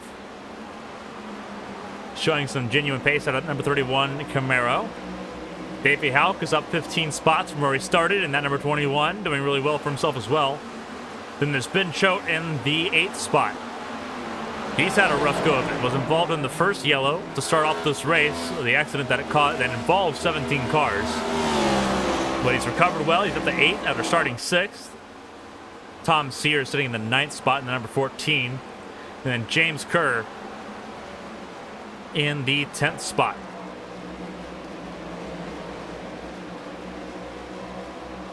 See Terry Gabbard coming into pit lane. He will go a lap down at least here. There's Breo going past pit entry now to put him a lap down.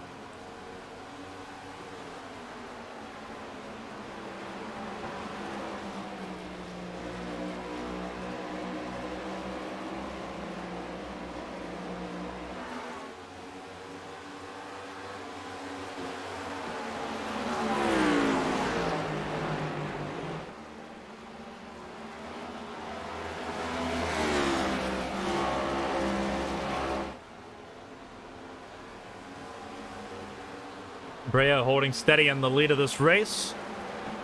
Cody Pennell looking really good as well in that number 28, staying with him. Breo typically has had the ability to sort of just pull away, but right now it's looking really good. The sideswipe drivers 1-2 at the moment. Toby Estes arguably faster than both. He's made it up to 3rd. Don't rule out that 78 car. He's got something going on at this track that is just really good.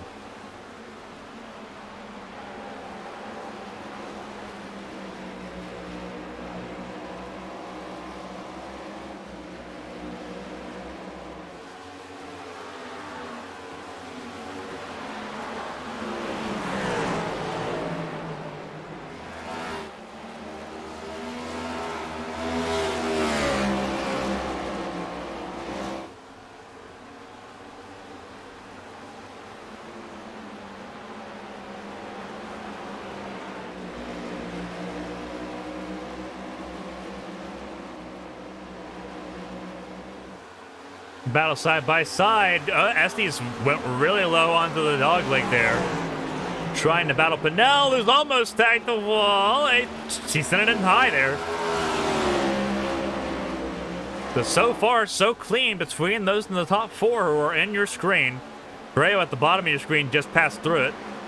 Estes is front and center in 3rd. And it's Pennell in front of him and Blankenship behind him as they all get past Edwards George and then number 40. Irish George stays out of the way. Lets the leaders go by and mind their business as Estes goes side by side with Pennell. Here's a battle for second place. Coming to 2 laps to go in stage number 2.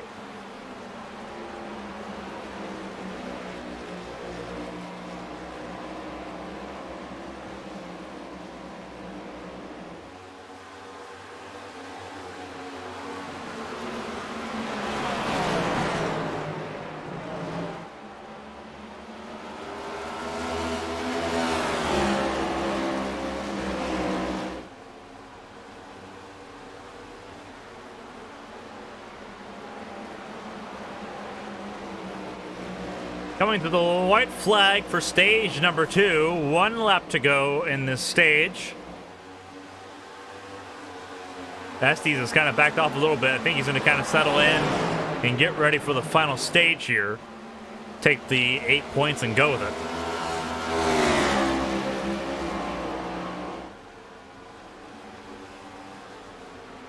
Here we go. 3 turns 3 and 4 here to end stage number 2. It's Breo, Pinnell, Estes, Blankenship, Andrews, Houck, and Choate. Top 7. Sears, Kerr, Kent, top 10. And there's the yellow. Kent across the line. He dropped a couple spots there, but still brings it home in 10th. Gets a stage point out of it. Jonathan Hohenbrink in the number 20, recovering to 11th, doing a really good job. We've seen the front of that car torn off. He's doing a great job to recover. Then you have Charles Kennedy in the skills number 18, Donald Ray in the number 5, Ryan Pinnell in the 14th position in the 12, Tommy Withers, Tristan Catania, Jason Alexander. There behind, I believe that's Rich Catania. Tommy Reynolds has not had a great day so far. He's sitting in 18th on the lead lap.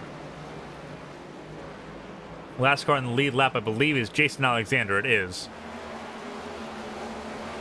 Kevin Feemster in the number 8 will be the lucky dog holder here as leaders come into pit lane.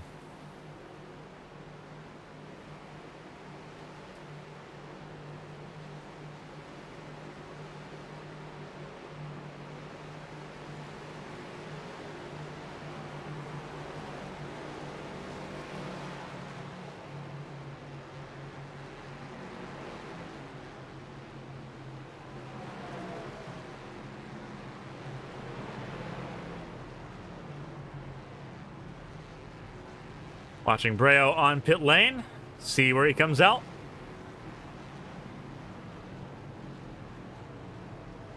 Tommy Reynolds entering pit lane in the number 7. It might hold up a little bit.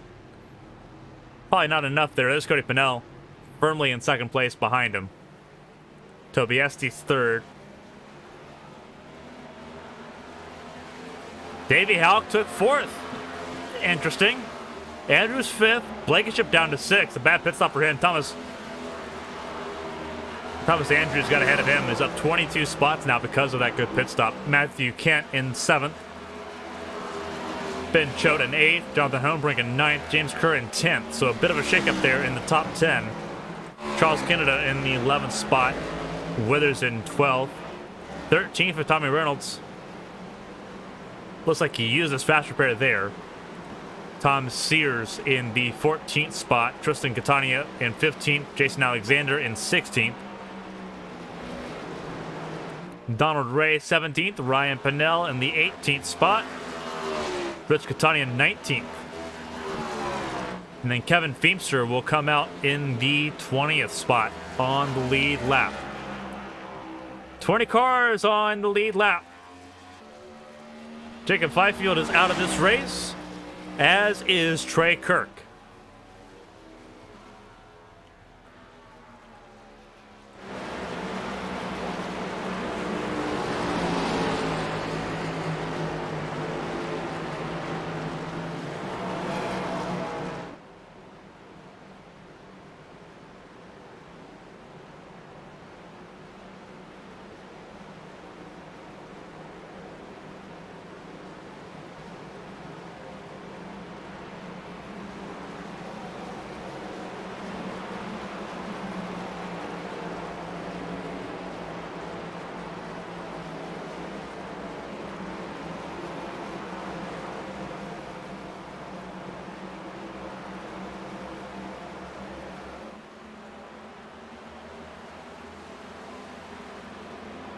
So Breo, the race leader,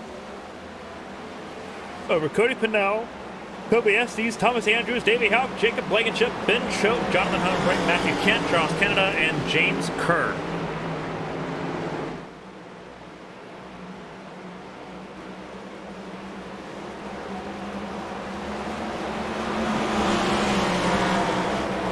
Pace car pulls in. We're about to start stage number 3 here at Phoenix.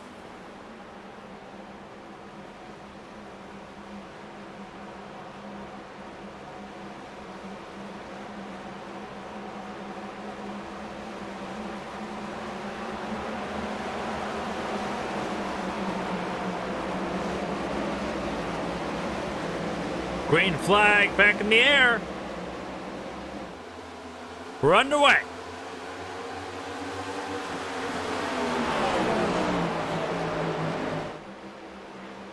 See how everyone handles the cold tires here. Cold tires have been an issue on these initial restarts to start the stages. We'll see if it gets any better here. A little further back, it's Canada and Alexander going at it. Canada in the 18, Alexander 53. This is just outside the top 10. Canada's actually setting 11.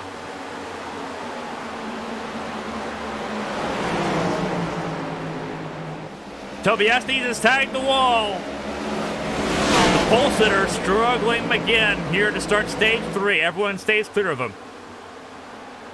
But he has tagged the wall, and there is damage on that right side. You can see it on that 78. He's losing spots quickly. He's down to 16th. Breo's got a really good gap. Pinnell sitting in second. Andrews trying to drive it in deep. Andrews looking really good side by side. Trying to challenge the team sideswipe dominance so far in this race.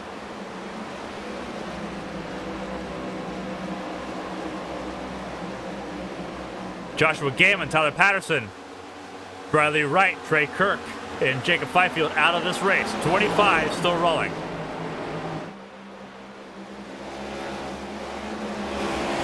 Caution has come out.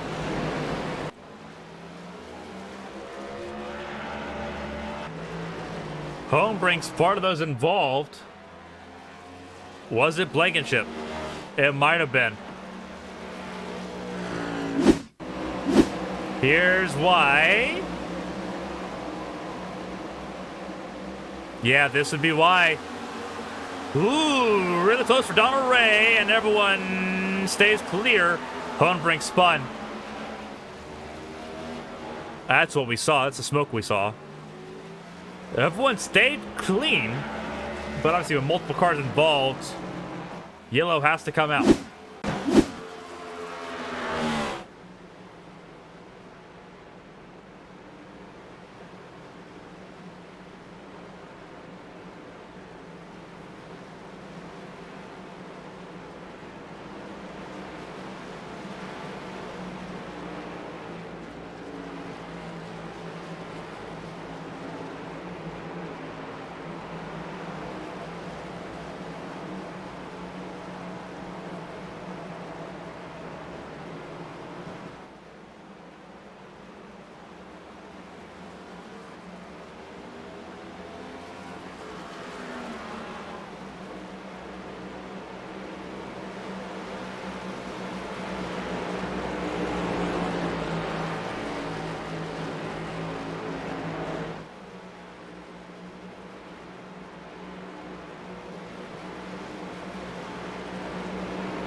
It's Breo, Cody Pinnell, Thomas Andrews, top 3. It's going to be an interesting restart here. Thomas Andrews was on fire on that last restart.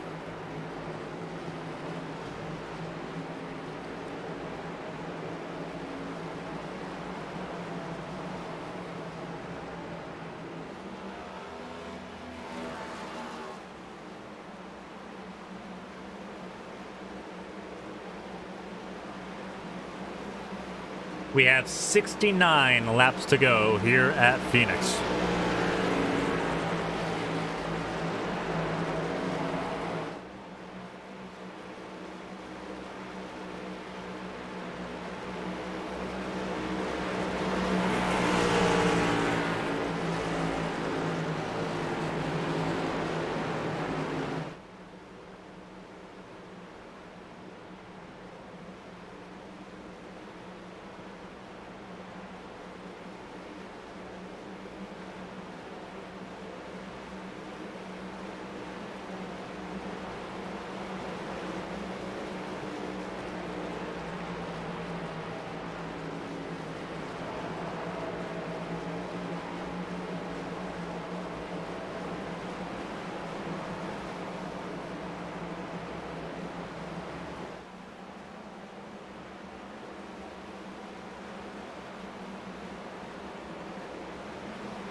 About to go back to green here. Breo, Pinnell, Andrews, Ben Choate, top 4.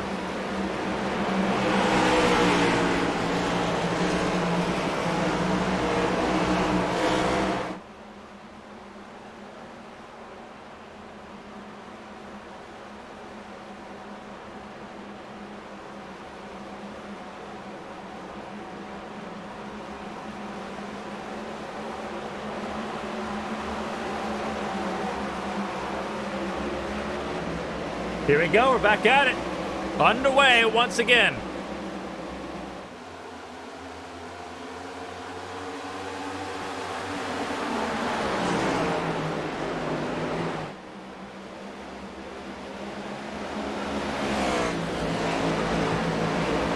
Breo and Pinnell both got a really good start. Thomas Andrews still in 3rd. Davey Houck battling with Ben Choate for that 4th spot. Ben Choate in the 42, Hawk in the 21, as James Kerr almost hit the wall there, went really wide.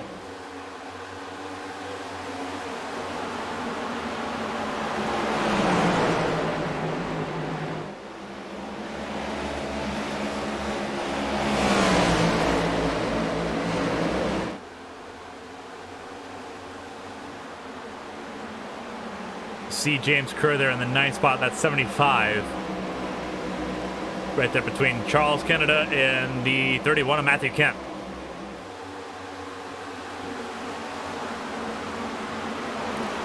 Tom Sears with a lunge. That's not going to end well. Kept it on for everybody. Everyone kept it clean, but that was a sin from Tom Sears, and he'll lose a couple spots for his trouble. Yellow's out. And it's Davey Houck, and that is Jason Alexander that hit him.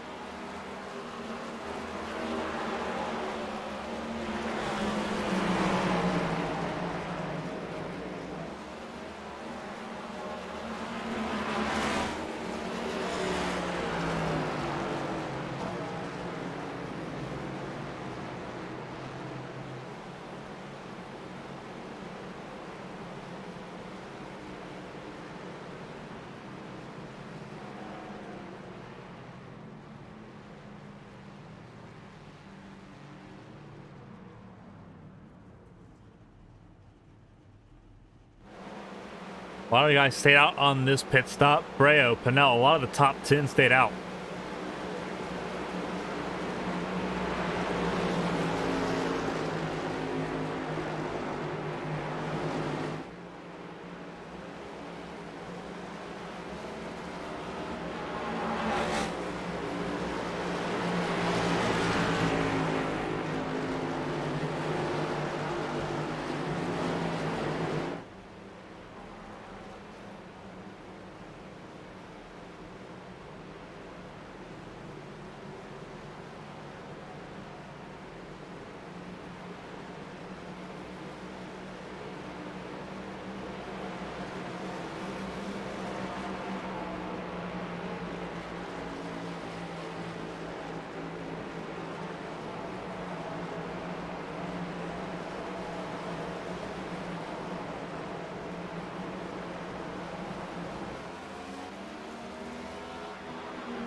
So it's still Breo and Pinnell at the front. And they're probably going to do the same thing here. You see Breo goes to the bottom, chooses the bottom lane. Pinell into the outside. So it's going to be team sideswipe. They're going to do the same tactic they did before. And it worked pretty well. Kept them first and second, and it didn't really give Thomas Andrews a chance to do anything about it.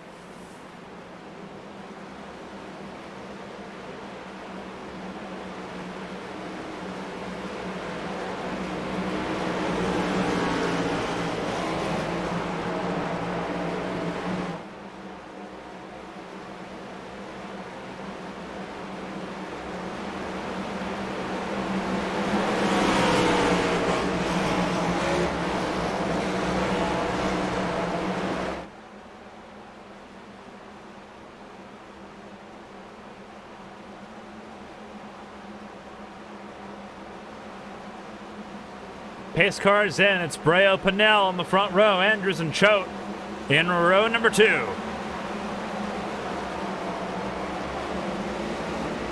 It's coming to 60 laps to go. Once again underway.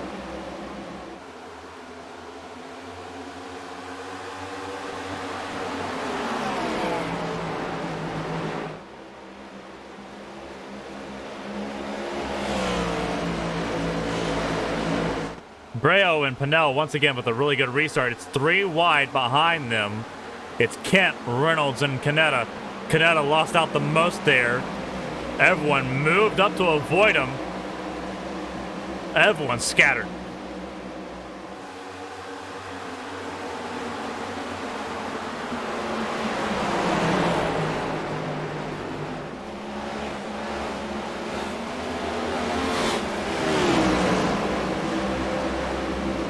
Still wild. Ben Choate losing spots. And he's going to lose more. That's a tag in the wall. Jonathan Homebrink was who he bounced off of. Staying green, but that was a rough shot Ben Choate just took.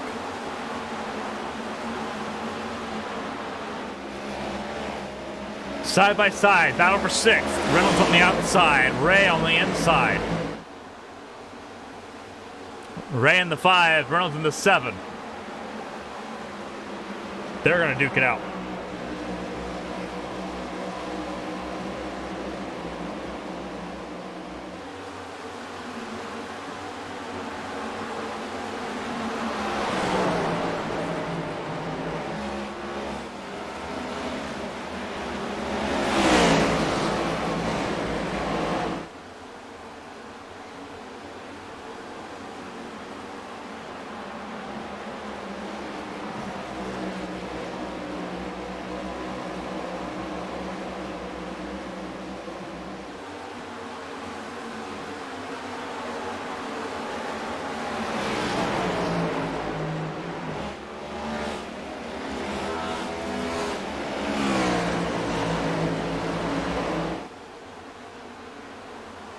Reynolds is in the 6th spot. He's gotten past Donald Ray, who dropped down behind Tom Sears. Toby Estes in 9th, Matthew Kent in 10th, trying to take it away from him.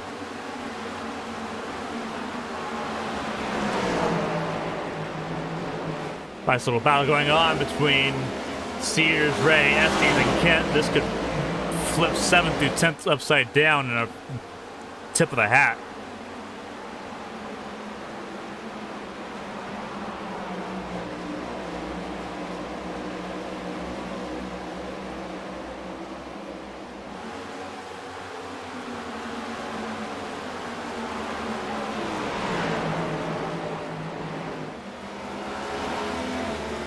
See James Kerr in 11th there. He's had a rough race of it.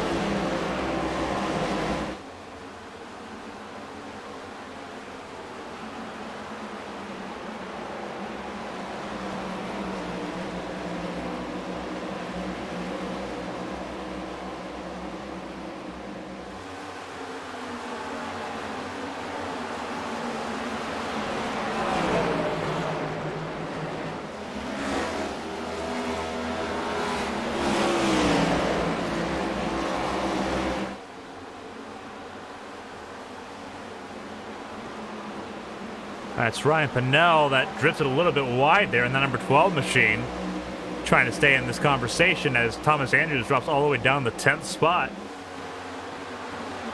Looking further up the field, that is Canetta, Withers, and Reynolds battling for the third spot.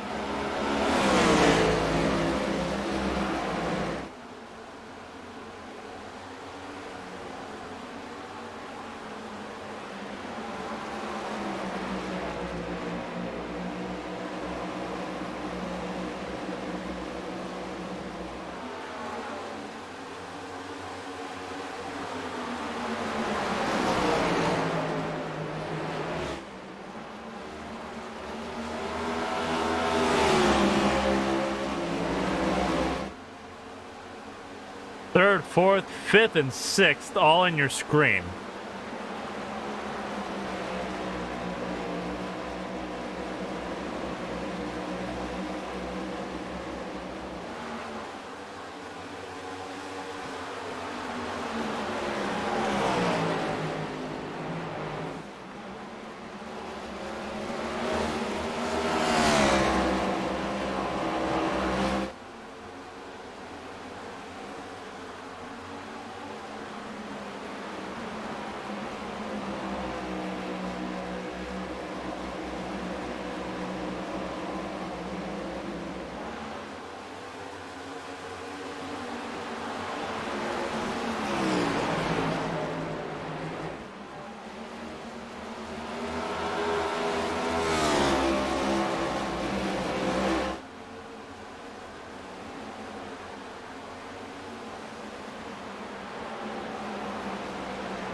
Laps are ticking down here at Phoenix. Less than 50 laps to go, less than 45 laps to go.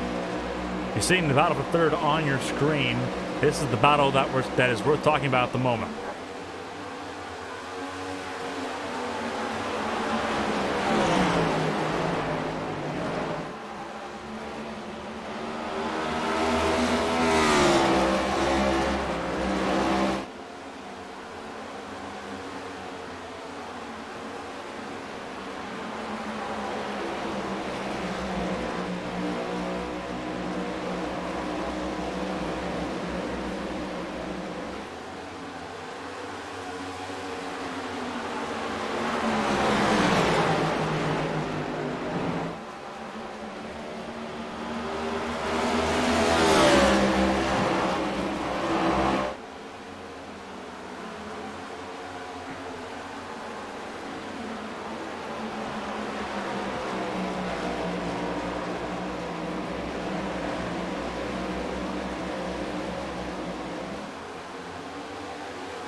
This battle here. That's Charles Canada going on Tommy Withers here. That's 4th and 5th. That's about to go at it. Tommy Reynolds right in front of that in the 3rd spot.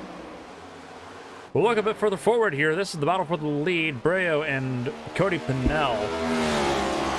It's been these two at the front of the field all of stage number 3 and a good chunk of stage number 2. And it's been in this order, but Pennell's doing a really good job keeping up with Breo here.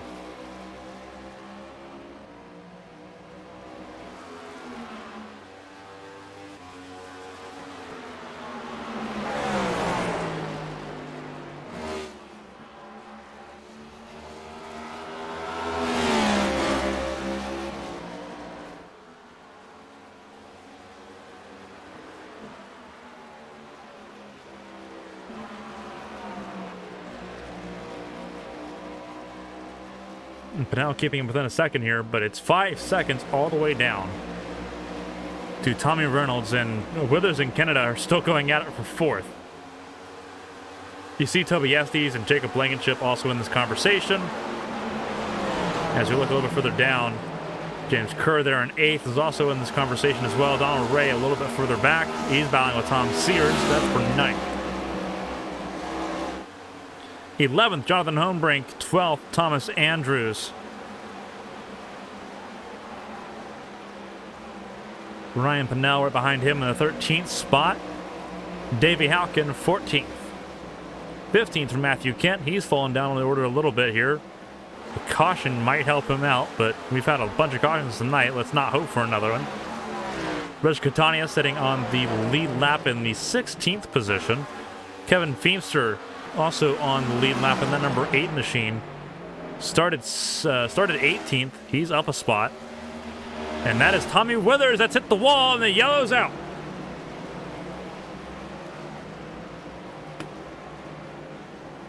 Speak, and you shall receive. Our 9th caution of the night comes on lap 115. Tommy Withers was battling with Charles Canada for the 4th spot. He had 4th. Reynolds has also had trouble. That is Tommy Reynolds here. And that seems like he's speeding.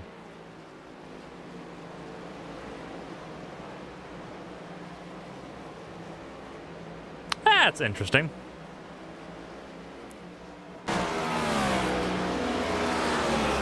We'll go back to it.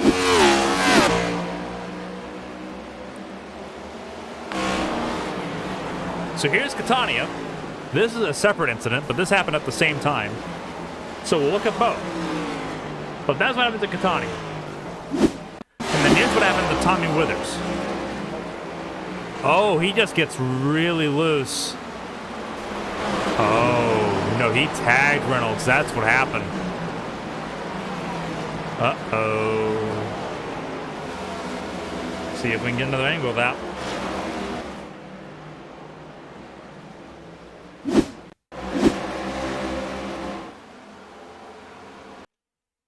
I'm gonna see if we can get a high above angle here. Alrighty. Here's up above.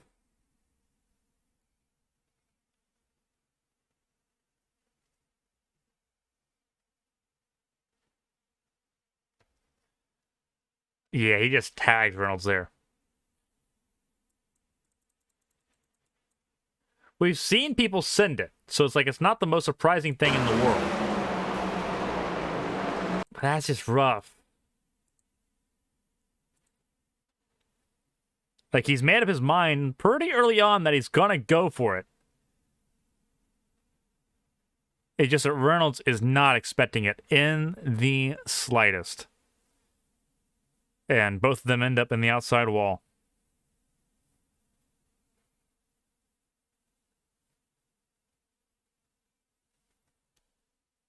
But that's why the yellow's out.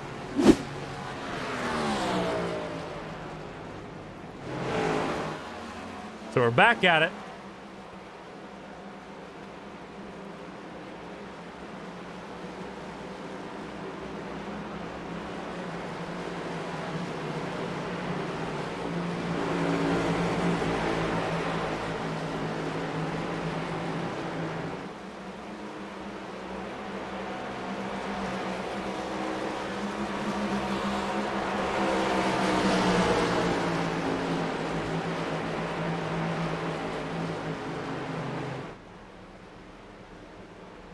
So it's Breo, Cody Pennell, Toby Estes, Jacob Blankenship, James Kerr,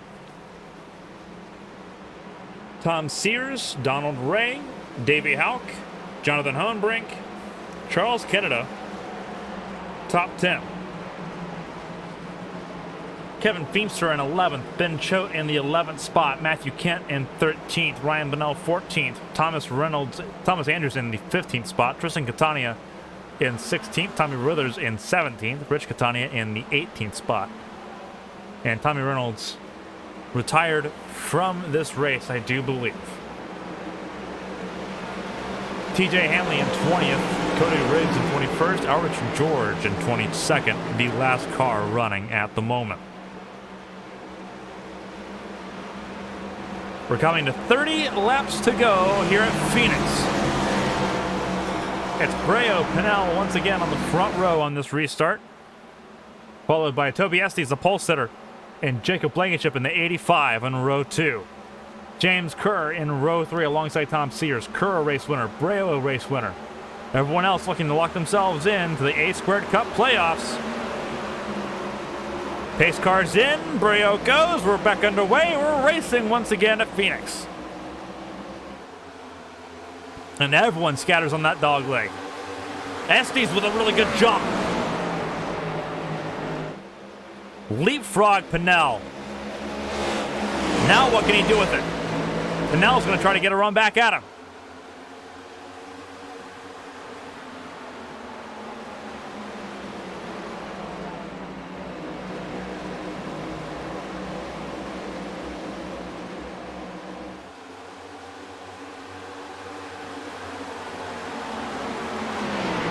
Estes started on pole position.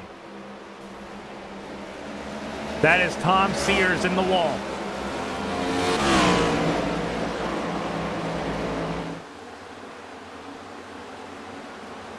Tom Sears just put himself out of the top 10 with that one.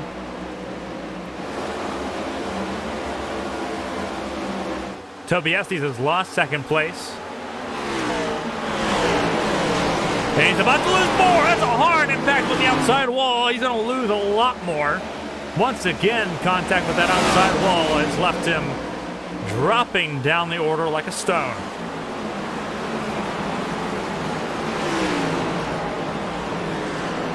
It is a struggle here in the edge of the top 10. Matthew Kent's going to take 10th. See, there's a little bit of damage on his car as well.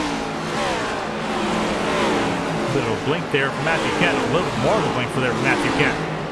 But he holds on to the 9th spot.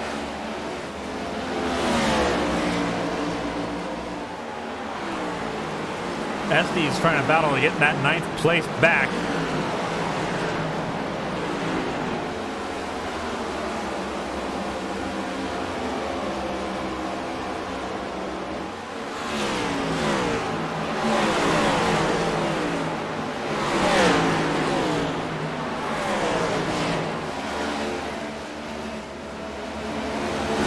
Matthew Kent beginning to struggle here a little bit more. Thomas Andrews trying to take 10th away from him.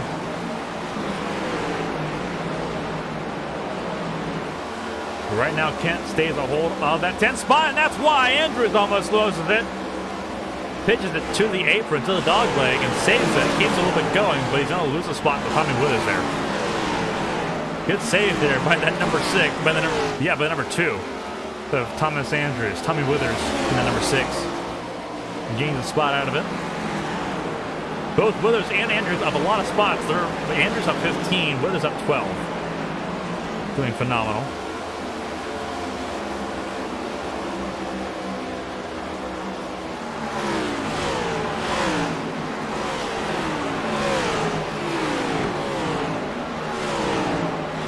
See Kevin Feemster there in the 8th car, sitting in the 13th spot.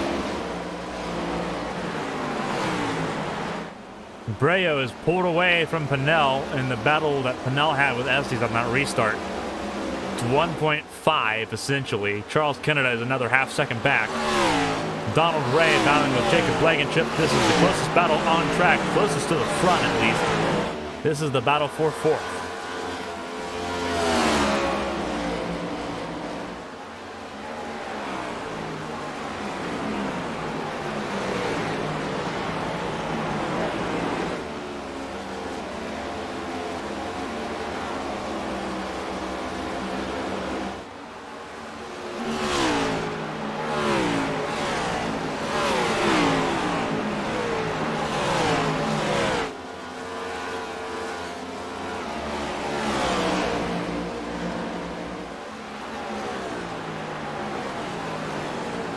Donald Ray slips down to 5th here. Still up 11 spots.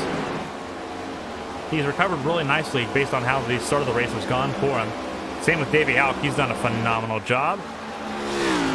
Jonathan Hohenbrink in the 7th spot. Again, saw the front of that car torn completely apart. Since then, his car's been completely clean. He's one of the few race cars that have not had a mark on it since using that fast repair. Looking really pristine and doing really well, sitting up 5 spots from where he started in the 7th position. A nice top 10 for him would be just what the doctor ordered after a couple of really rough races for him. James Kerr didn't make it into the race at Las Vegas last week, but he won at Fontana. He's looking at another top 10 here. He's sitting ahead of Toby Estes here. He was frustrated at how his race has gone.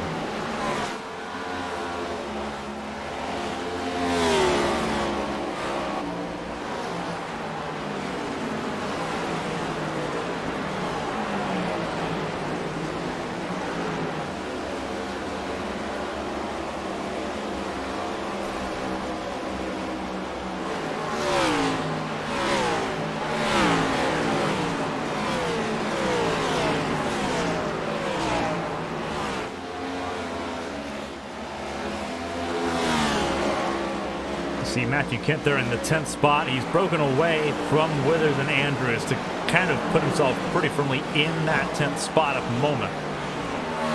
Up at the front, it's Breo. The gap between Breo and Pennell has shrunk to a second. It's shrunk by half a second over the last few laps.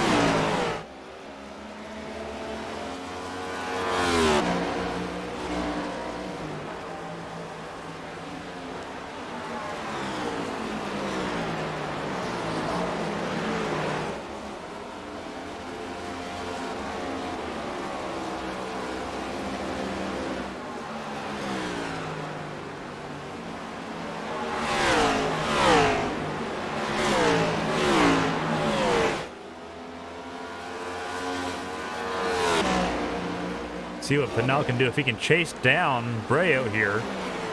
Lap traffic might become a slight issue as we get ready to enter the last 15 laps here.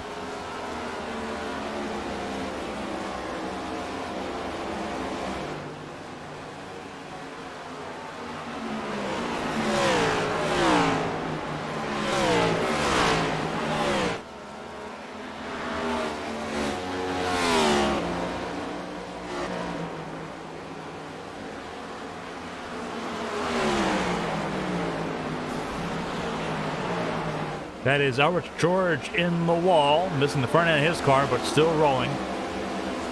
The gap has shrunk to 0.6 of a second in counting as Pennell crawls closer to Breo and further away from Canada.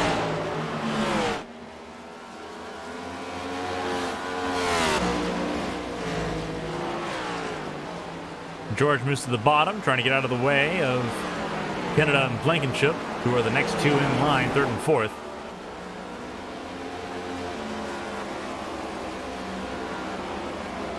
See, Irish George, I believe that was his engine expiring that we heard. Well, look here, Irish George. No, he's still rolling, albeit very slowly.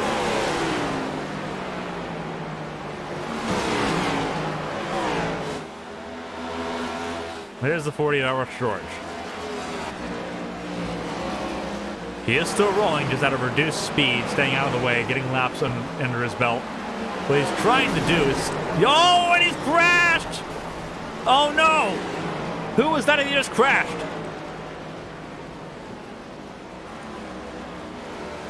That was Andrews that he just got into. Oh, no. We were just talking about how he was trying to stay out of the way.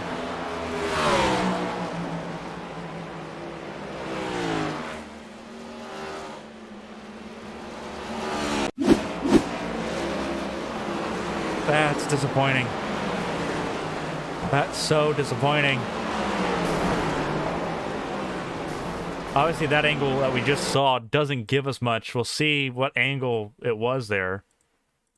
See if there's a better angle we can get here. Yeah, we're right on board with him.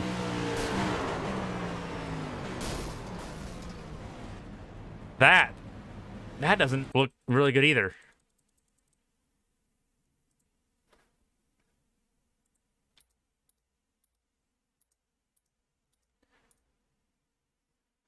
We'll look from up above. You see, he's down on the bottom here.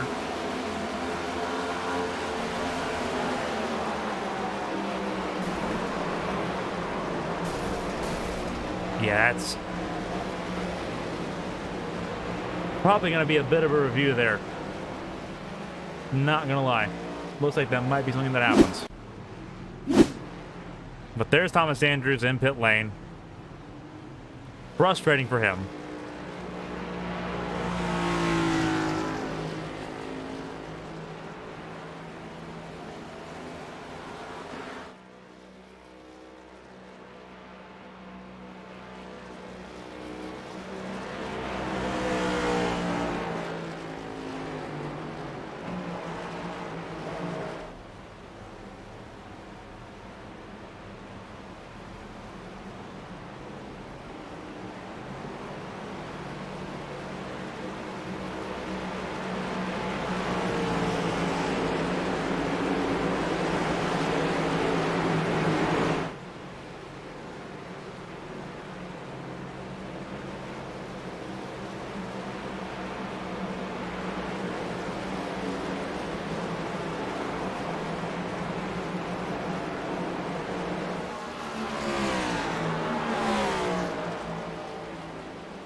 Yeah, you see,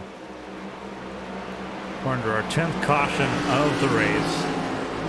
It's time for an incident involving Elrich George and Thomas Andrews. You see the Elrich. It's really difficult for Elrich George in that 40 car, as someone in chat pointed out here on Twitch. With that much damage, there has to be some sort of steering issue.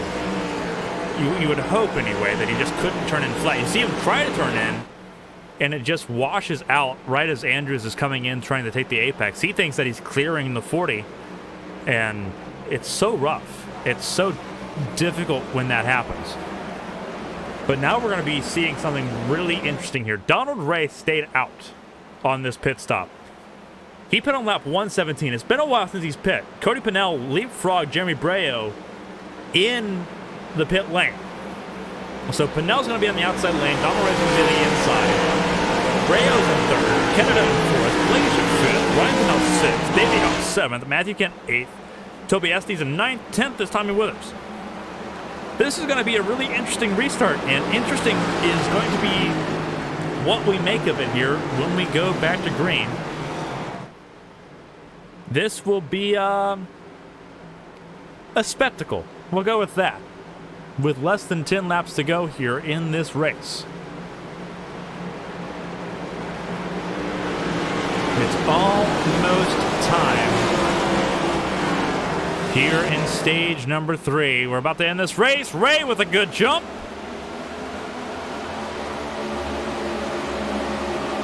He knows he needed it.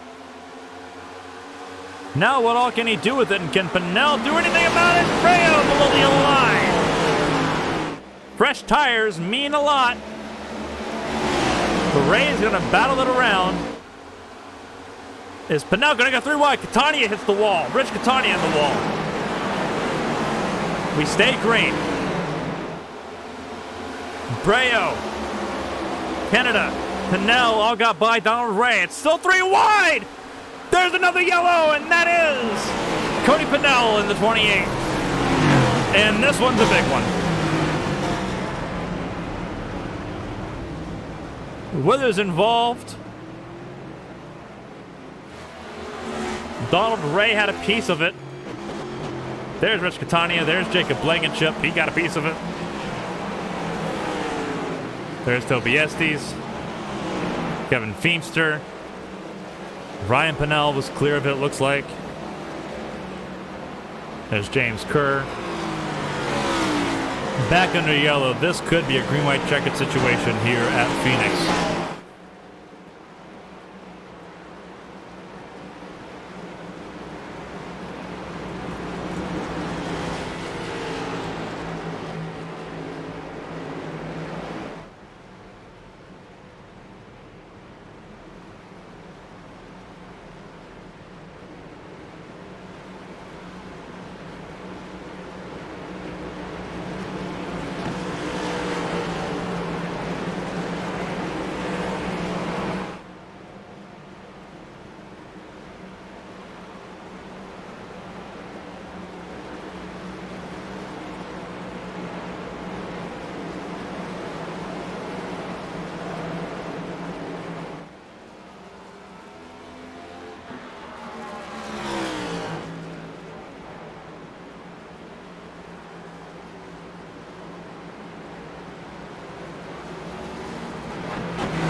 We're about to be in green-white checkered situation. We'll have to see when the lights on the pace car go off. It might not count as a green-white checkered here.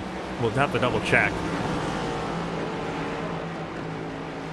It's a rough situation right now because Donald Ray gains a spot here because of Pinnell spinning. But Ray's got damage here. Like, he's no longer a clean car, and depending on where that impact was, we'll have to double check it here.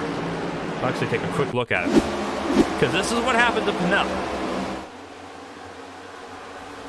That's right in the door. Not sure how much you can get away with that.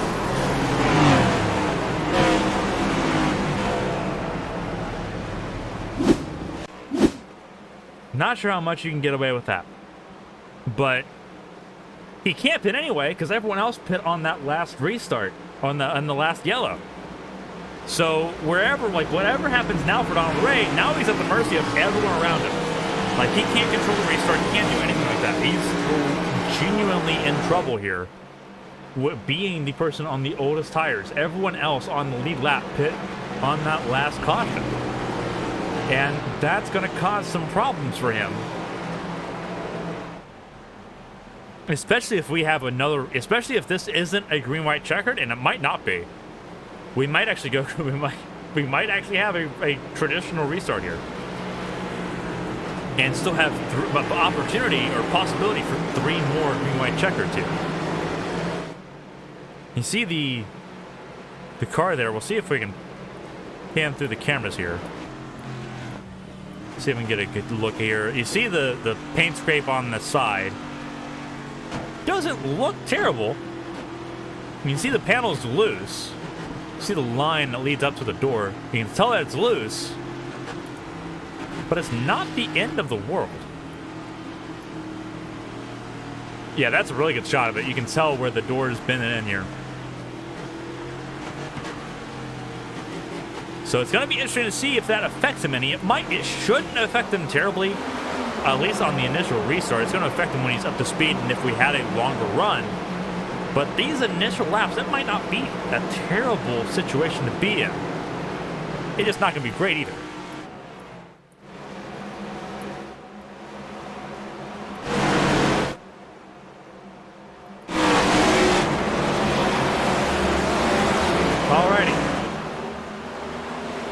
It's Brea House, Canada.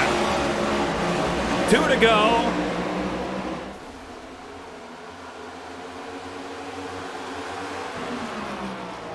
And this is not a green-white checkered. So if a caution comes out before the white flag, we'll do it again, and there it is. There it is. And that was Kevin Feemster.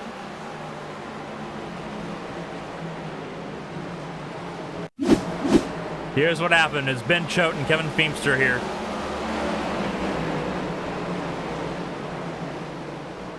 That's a soft yellow, but it is a yellow.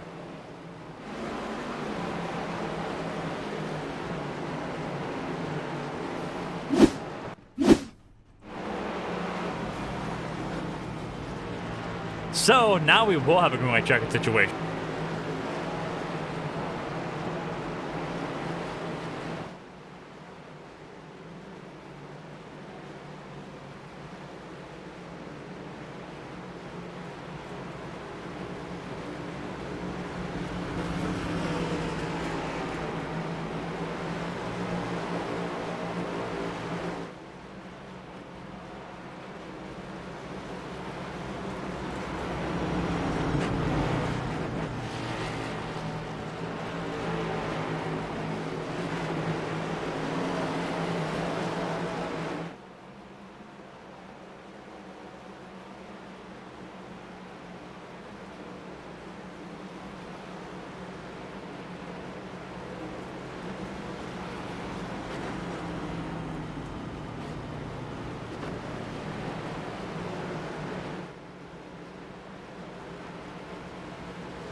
This is going to be a really interesting restart. Again, once the white flag has been taken, you've raced to the finish, but you have to get to the white flag first on these restarts.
This is going to be a really interesting restart here. It's Breo, then Hauk on the front row. Canada in third. Matthew Kent up to fourth. Keep an eye on the 31. He might surprise and get a podium here.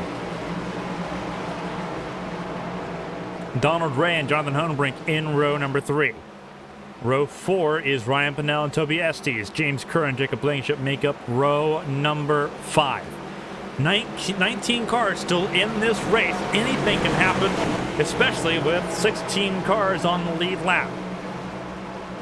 It's on Breo's command. Hauk's got to hopefully go with it. We're racing once again. The first green-white checker now underway to try to finish this race. Breo got a good jump. So did Canada. Canada in that 18. Davey Hauk in third. Matthew Kent still in fourth. So far, so good. Through 3 and 4. Coming to the white flag. 1 lap to go in the air. Next flag ends the race.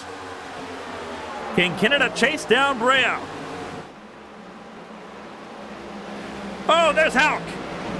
Hauk went loose. Hauk's still loose. Hauk's in trouble, and that's a huge crash.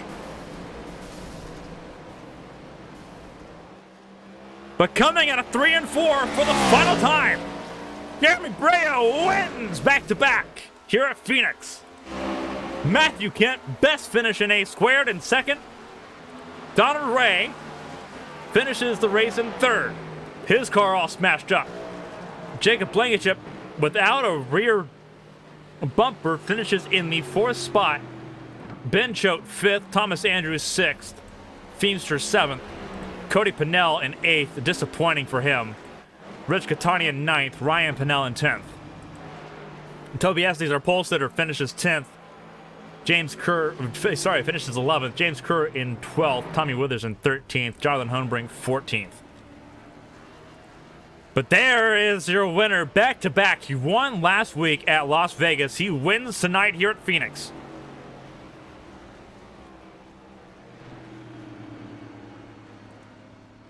Team Sideswipe on a roll. Breo cementing his place in the championship league.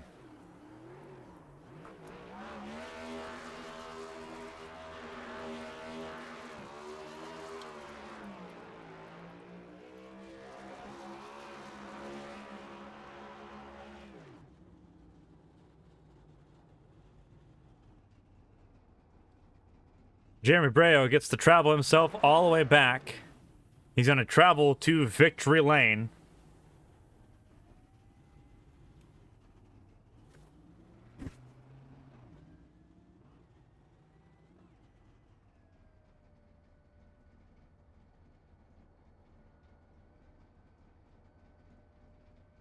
So we're going to watch him go to victory lane here. We'll do podium interviews here. We're going to take a look at that last lap crash, because that was a wild one.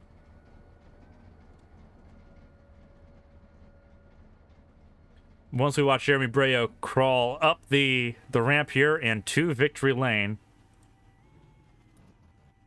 There you go. Jeremy Breo, your race winner here at Phoenix.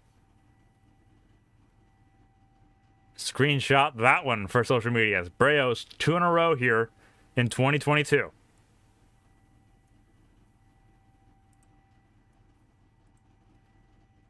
So we're going to take a look at that last lap crash. This is Davey Houck. And this is what shook everything up. Saved it once. Couldn't save it again, and that was in... We wanted to take a look at that. You see him save it once here, and you see him just try to keep saving it. I'm going to slow it down here. Because you see everyone just kind of trapped behind him. And that's a hard impact. And you see, that's Charles Kennedy in the wall. That's how Matthew Kent got second place. Because there's Kennedy. He got slammed by Homebrink. You see Kent on the inside lane there. So everyone that survived getting around Davey Houck had to survive getting around Kennedy as well as Homebrink. Homebrink hammered by James Kerr. And you see Ray and Blankenship, they finished 3rd and 4th. That's how. Then there's Ben Choate. He finished 5th. Andrew 6th. 7th was Kevin Feemster. 8th, Cody Pennell. Not sure how Feemster got ahead of Pennell. I have to double check on that one. Because Pennell crossed the line pretty well before. There's Rich Catania, Ryan Pennell, and you see just the calamity here. He almost got collected by Withers again. Absolute destruction. But there's your race winner, Jeremy Breo. After a wild race here at Phoenix. Absolutely wild.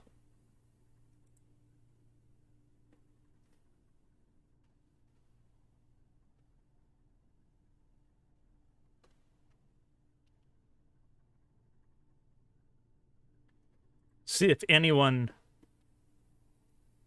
wants to do the post-race interviews here. It's going to be a lot to talk about. That was a wild finish.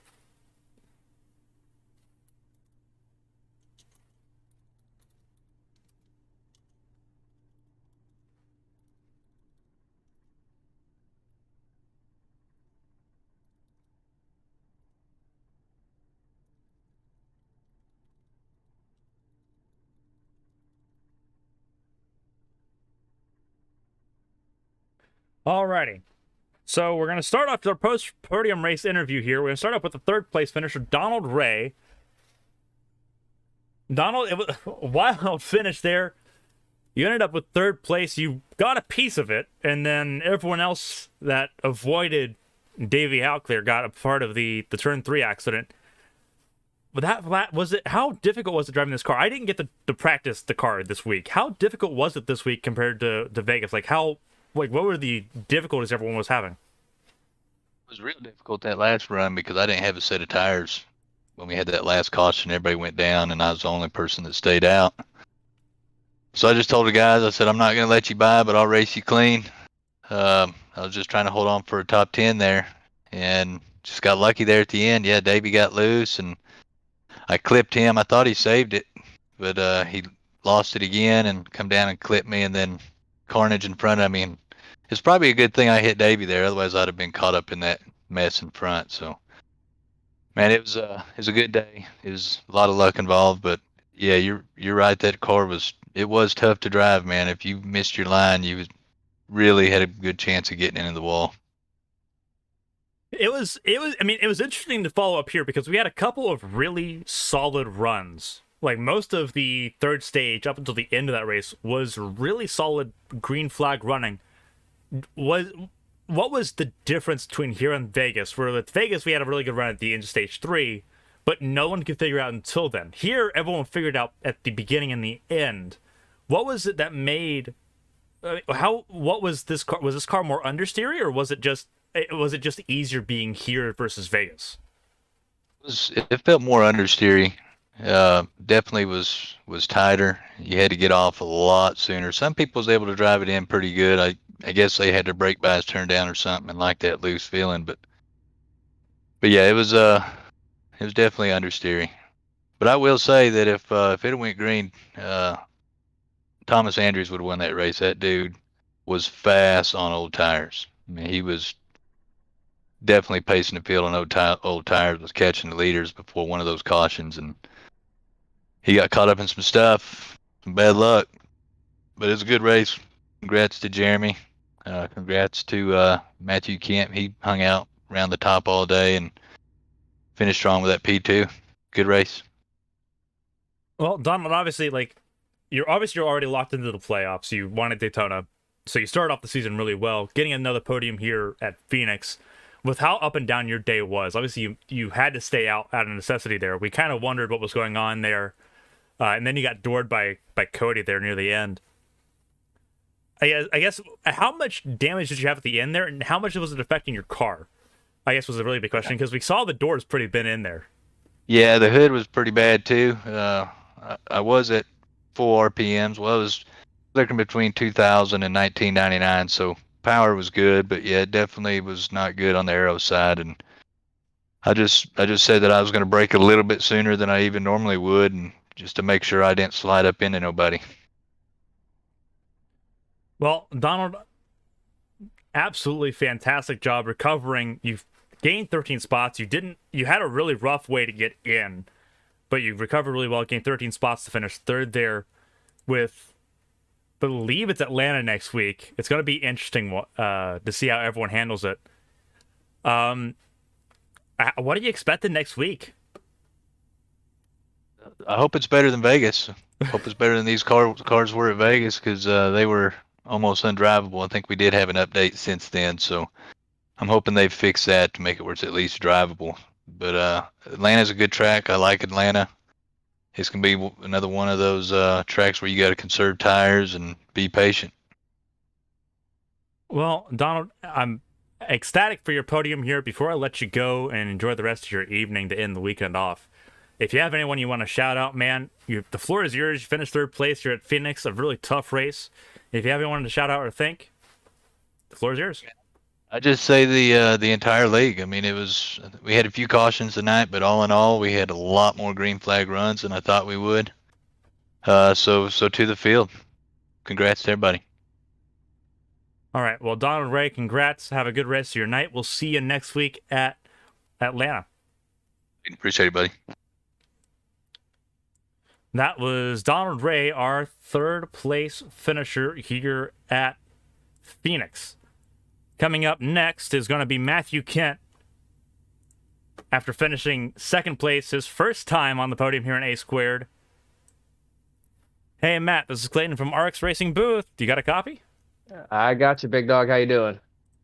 I'm doing all right, man. The second place, your first podium in the series. You were competitive all race long. What made the difference tonight? I had a really, really good short run car. I could last about 15, maybe 20 laps. But after that, I would fall off a cliff and go backwards.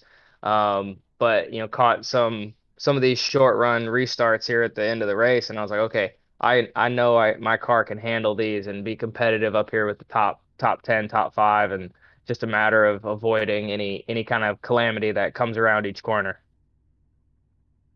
Right, like looking at the last restart, you said you had a short run car, and it kind of seemed obvious there, especially at the beginning of stage 3, I believe, when everything kind of just ebbed and flowed. With all the calamity how into that race, like you were like the epicenter of it, but you weren't ever involved in anything. Like how lucky do you have to be for that? Like that was the way you were kind of just heads up, being around Davey, getting around him when he started getting loose. what was going through your head when you started seeing everyone get loose, and how were you able to combat that? Like, how was it? Everyone else was getting loose, but you seemed pretty planted. What was those finite adjustments you had to do at the end there? Was it just throttle control, or was there something more to that? It was about 150 laps of practice after I wrecked it on the first, like coming across the start finish line. I wrecked it, wasted my fast repair. So I knew I had to be as delicate with the car as I possibly could be because I knew I didn't have any more mulligans to use. So each time I saw someone getting loose, depending on the corner, if we were in the flat corner, I knew those speeds would take them to the wall. I knew I could shut down my speed and get it to the apron and avoid let them just slide away and I'd go past them. And then if we were over in the bank corner, I knew just how far away was I from the wreck. Were they going to be down or were they going to be still sliding up? And then there on the last lap, Davey went in, he got loose. And I don't know how or why, but held it. I held the bottom, knew he'd slide up, and then the 18, I saw him get loose, and I thought he had it gathered, and I was like, okay, third place, that's where we're going. And then I think he gassed up, and it yanked him back to the right, and he actually hit me pretty darn well in the passenger door, knocked me straight into the inside wall. Luckily, that thing is flat down there, and kept me going straight, and I just kept my foot in it until I passed the start finish line. Well, like, uh, we'll touch on Atlanta here because Atlanta's next week, and that's going to be a demanding track. You said that you were good on the short runs, and you suffered on the long runs. With Atlanta set to eat up tires a lot, what do you have in your head as far as like what you want to do to try to fix that long run pace, knowing that you're gonna have to deal with Jeremy again, you have to deal with Cody, like how are you planning on adjusting, getting ready for next weekend, looking at Atlanta to try to improve that overall pace? Because you had a rocket ship short run wise, but if you put it together long run wise, especially at the end of that race, might be seeing you again pretty quick. Yeah, I actually feel pretty confident about the long run at Atlanta. I mean, I raced in SNS last night and got second there in the trucks, and that was the same thing, tire eater, long distance fuel runs. With this car with that independent rear suspension, I just got to figure out how to get the car on the right rear and keep it out of the right front. That was what was killing me. My right front would scream at me after about 15 to 20 laps, and I just could not get it to turn anymore. So hopefully, some practice, a little bit wider entries there at Atlanta, and let that car really sit down on the right rear, so that when I drive it off, I've got great exit speed. Well, Matt, you did a fantastic job tonight. Obviously, you made it in through the first heat. Didn't have to worry about the last chance qualifier, and you were top 10 most of the race. Before we let you go and enjoy the rest of your night, man, the floor is yours. If you have anyone you want to shout out, obviously you've got a big team with Team Sideswipe around you. But the floor is yours. If you have anyone to thank, here you go. Yeah, yeah. I mean, thanks for Arcs putting all this on. Team Sideswipe as well with all the guys that come and support, and then with my girlfriend back home in Texas, hanging out with my little baby boy Maverick.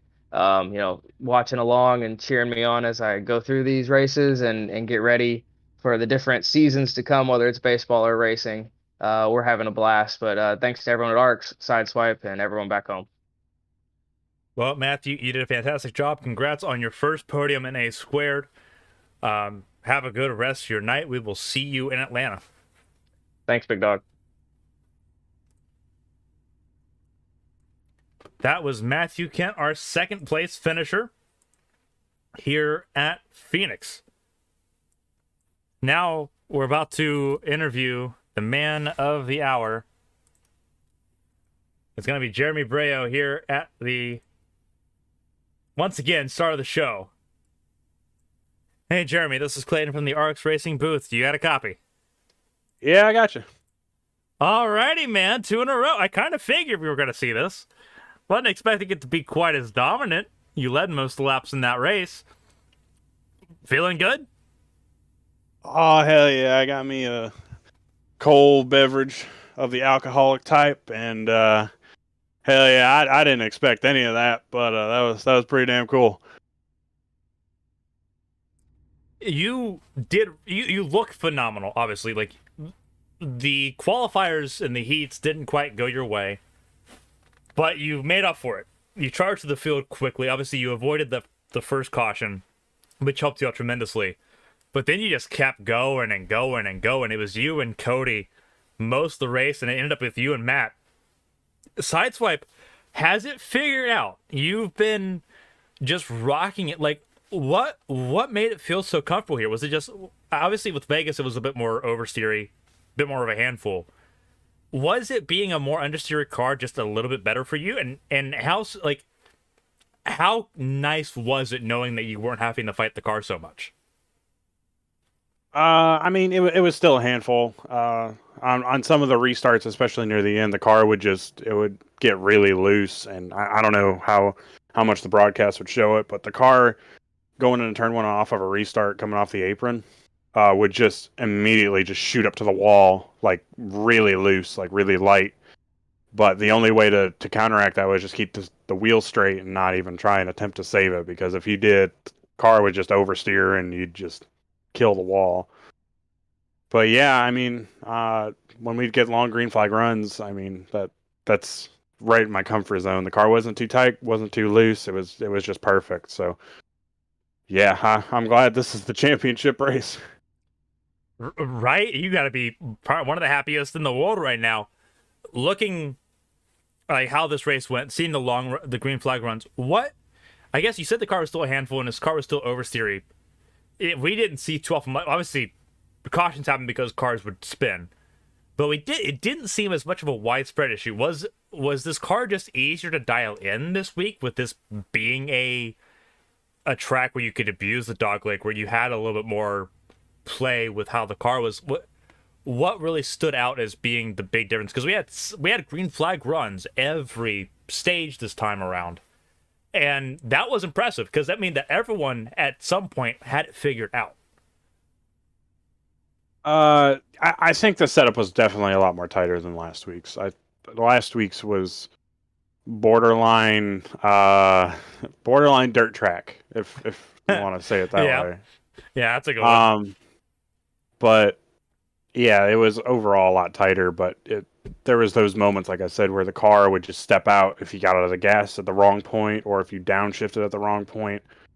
But yeah, other than that, like it was a lot more snug. Well, Jeremy, I guess the next question, looking forward, obviously, I asked this looking forward, and you're like, yeah, I feel pretty good for Phoenix.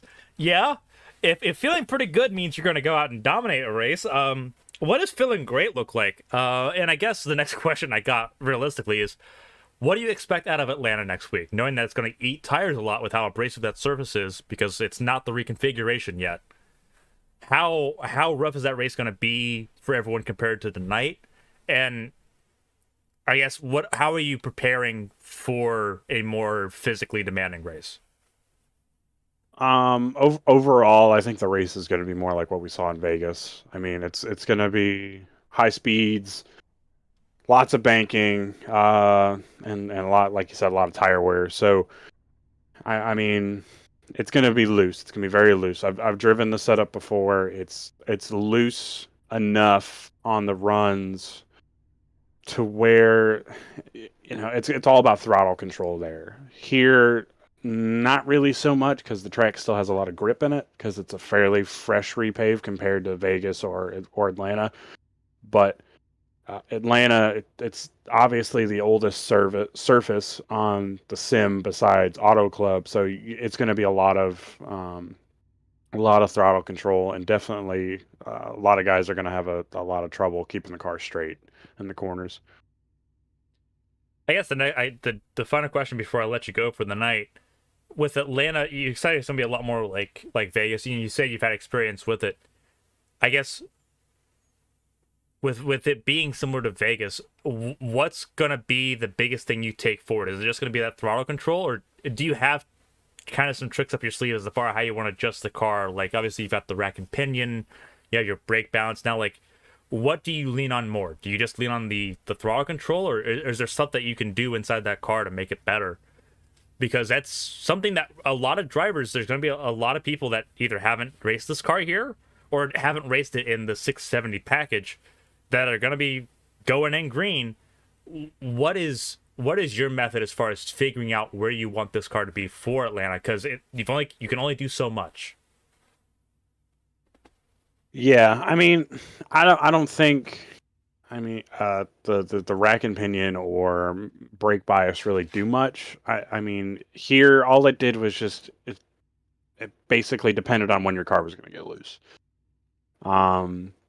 There, I don't think it's going to do much. It didn't really do much at Vegas, except for it just slows down your steering or it picks up your steering speed.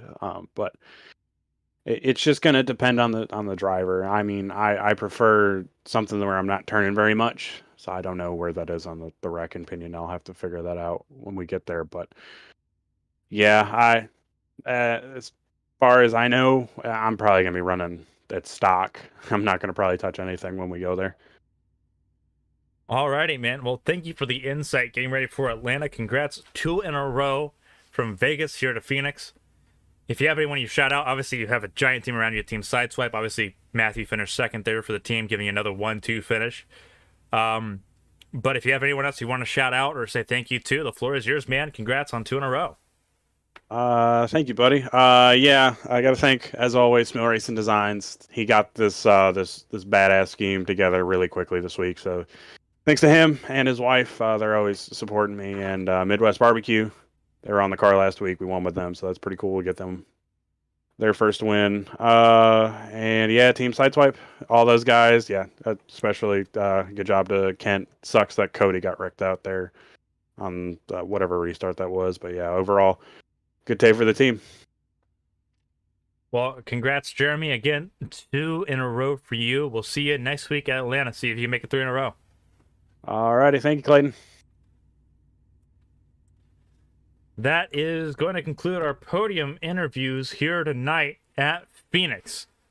Jeremy Brayo over Matthew Kent and Donald Ray is how this race ended up. Here's the full results. I'm going to go to the race results here. That was the last chance qualifier. Jeremy Brayo over Matthew Kent, Donald Ray. Team Sideswipe 1-2. Donald Ray in the 3rd spot. Jacob Blankenship and Ben Choate rounded out the top 5. Ben Choate really just kind of surviving on that last lap as everyone kind of fell apart around him. But a good recovery drive for Choate and the number 42 car. Thomas Andrews in the 2 car finishes 6th. Kevin Feemster in his 2nd race in the series finishes in the 8th spot. Cody Pennell in 8th recovering. Rich Catania with 9th. Then it's 10th for Ryan Pennell. Toby Estes in 11th. James Kerr in the 12th spot. Tommy Withers finishes in 13th, and it's Jonathan Hohenbrink and Charles Kennedy being the last car on the lead lap, 15 out of 30 for those on the lead lap. First car 1 lap down is Davey Houck. Didn't get to finish the race. He was on the lead lap at the white flag, but didn't finish. TJ Hanley 5 laps down at 17th, but he made it into the main event tonight. Progress for that number 13 squad. Tristan Catania finished in the 18th spot, and as we look further down towards the edge of the grid here, Cody Riggs in 19th, and it's Tom Sears rounding out the top 20. Now we're starting to see all the drivers that didn't finish the race, starting with Tom Sears. It went down to Tommy Reynolds, Elvis George, Jason Alexander, Patrick Allen. Terry Gabbard finished 25th, 26th for Joshua Gaiman, who was in contention early on in this race. Tyler Patterson finished 27th. Briley Wright in the 28th spot. And the last 2 spots in this race, Trey Kirk and Jacob Fifield in his debut, finishing in 30th place after being taken out by the 3 car of Cody Riggs.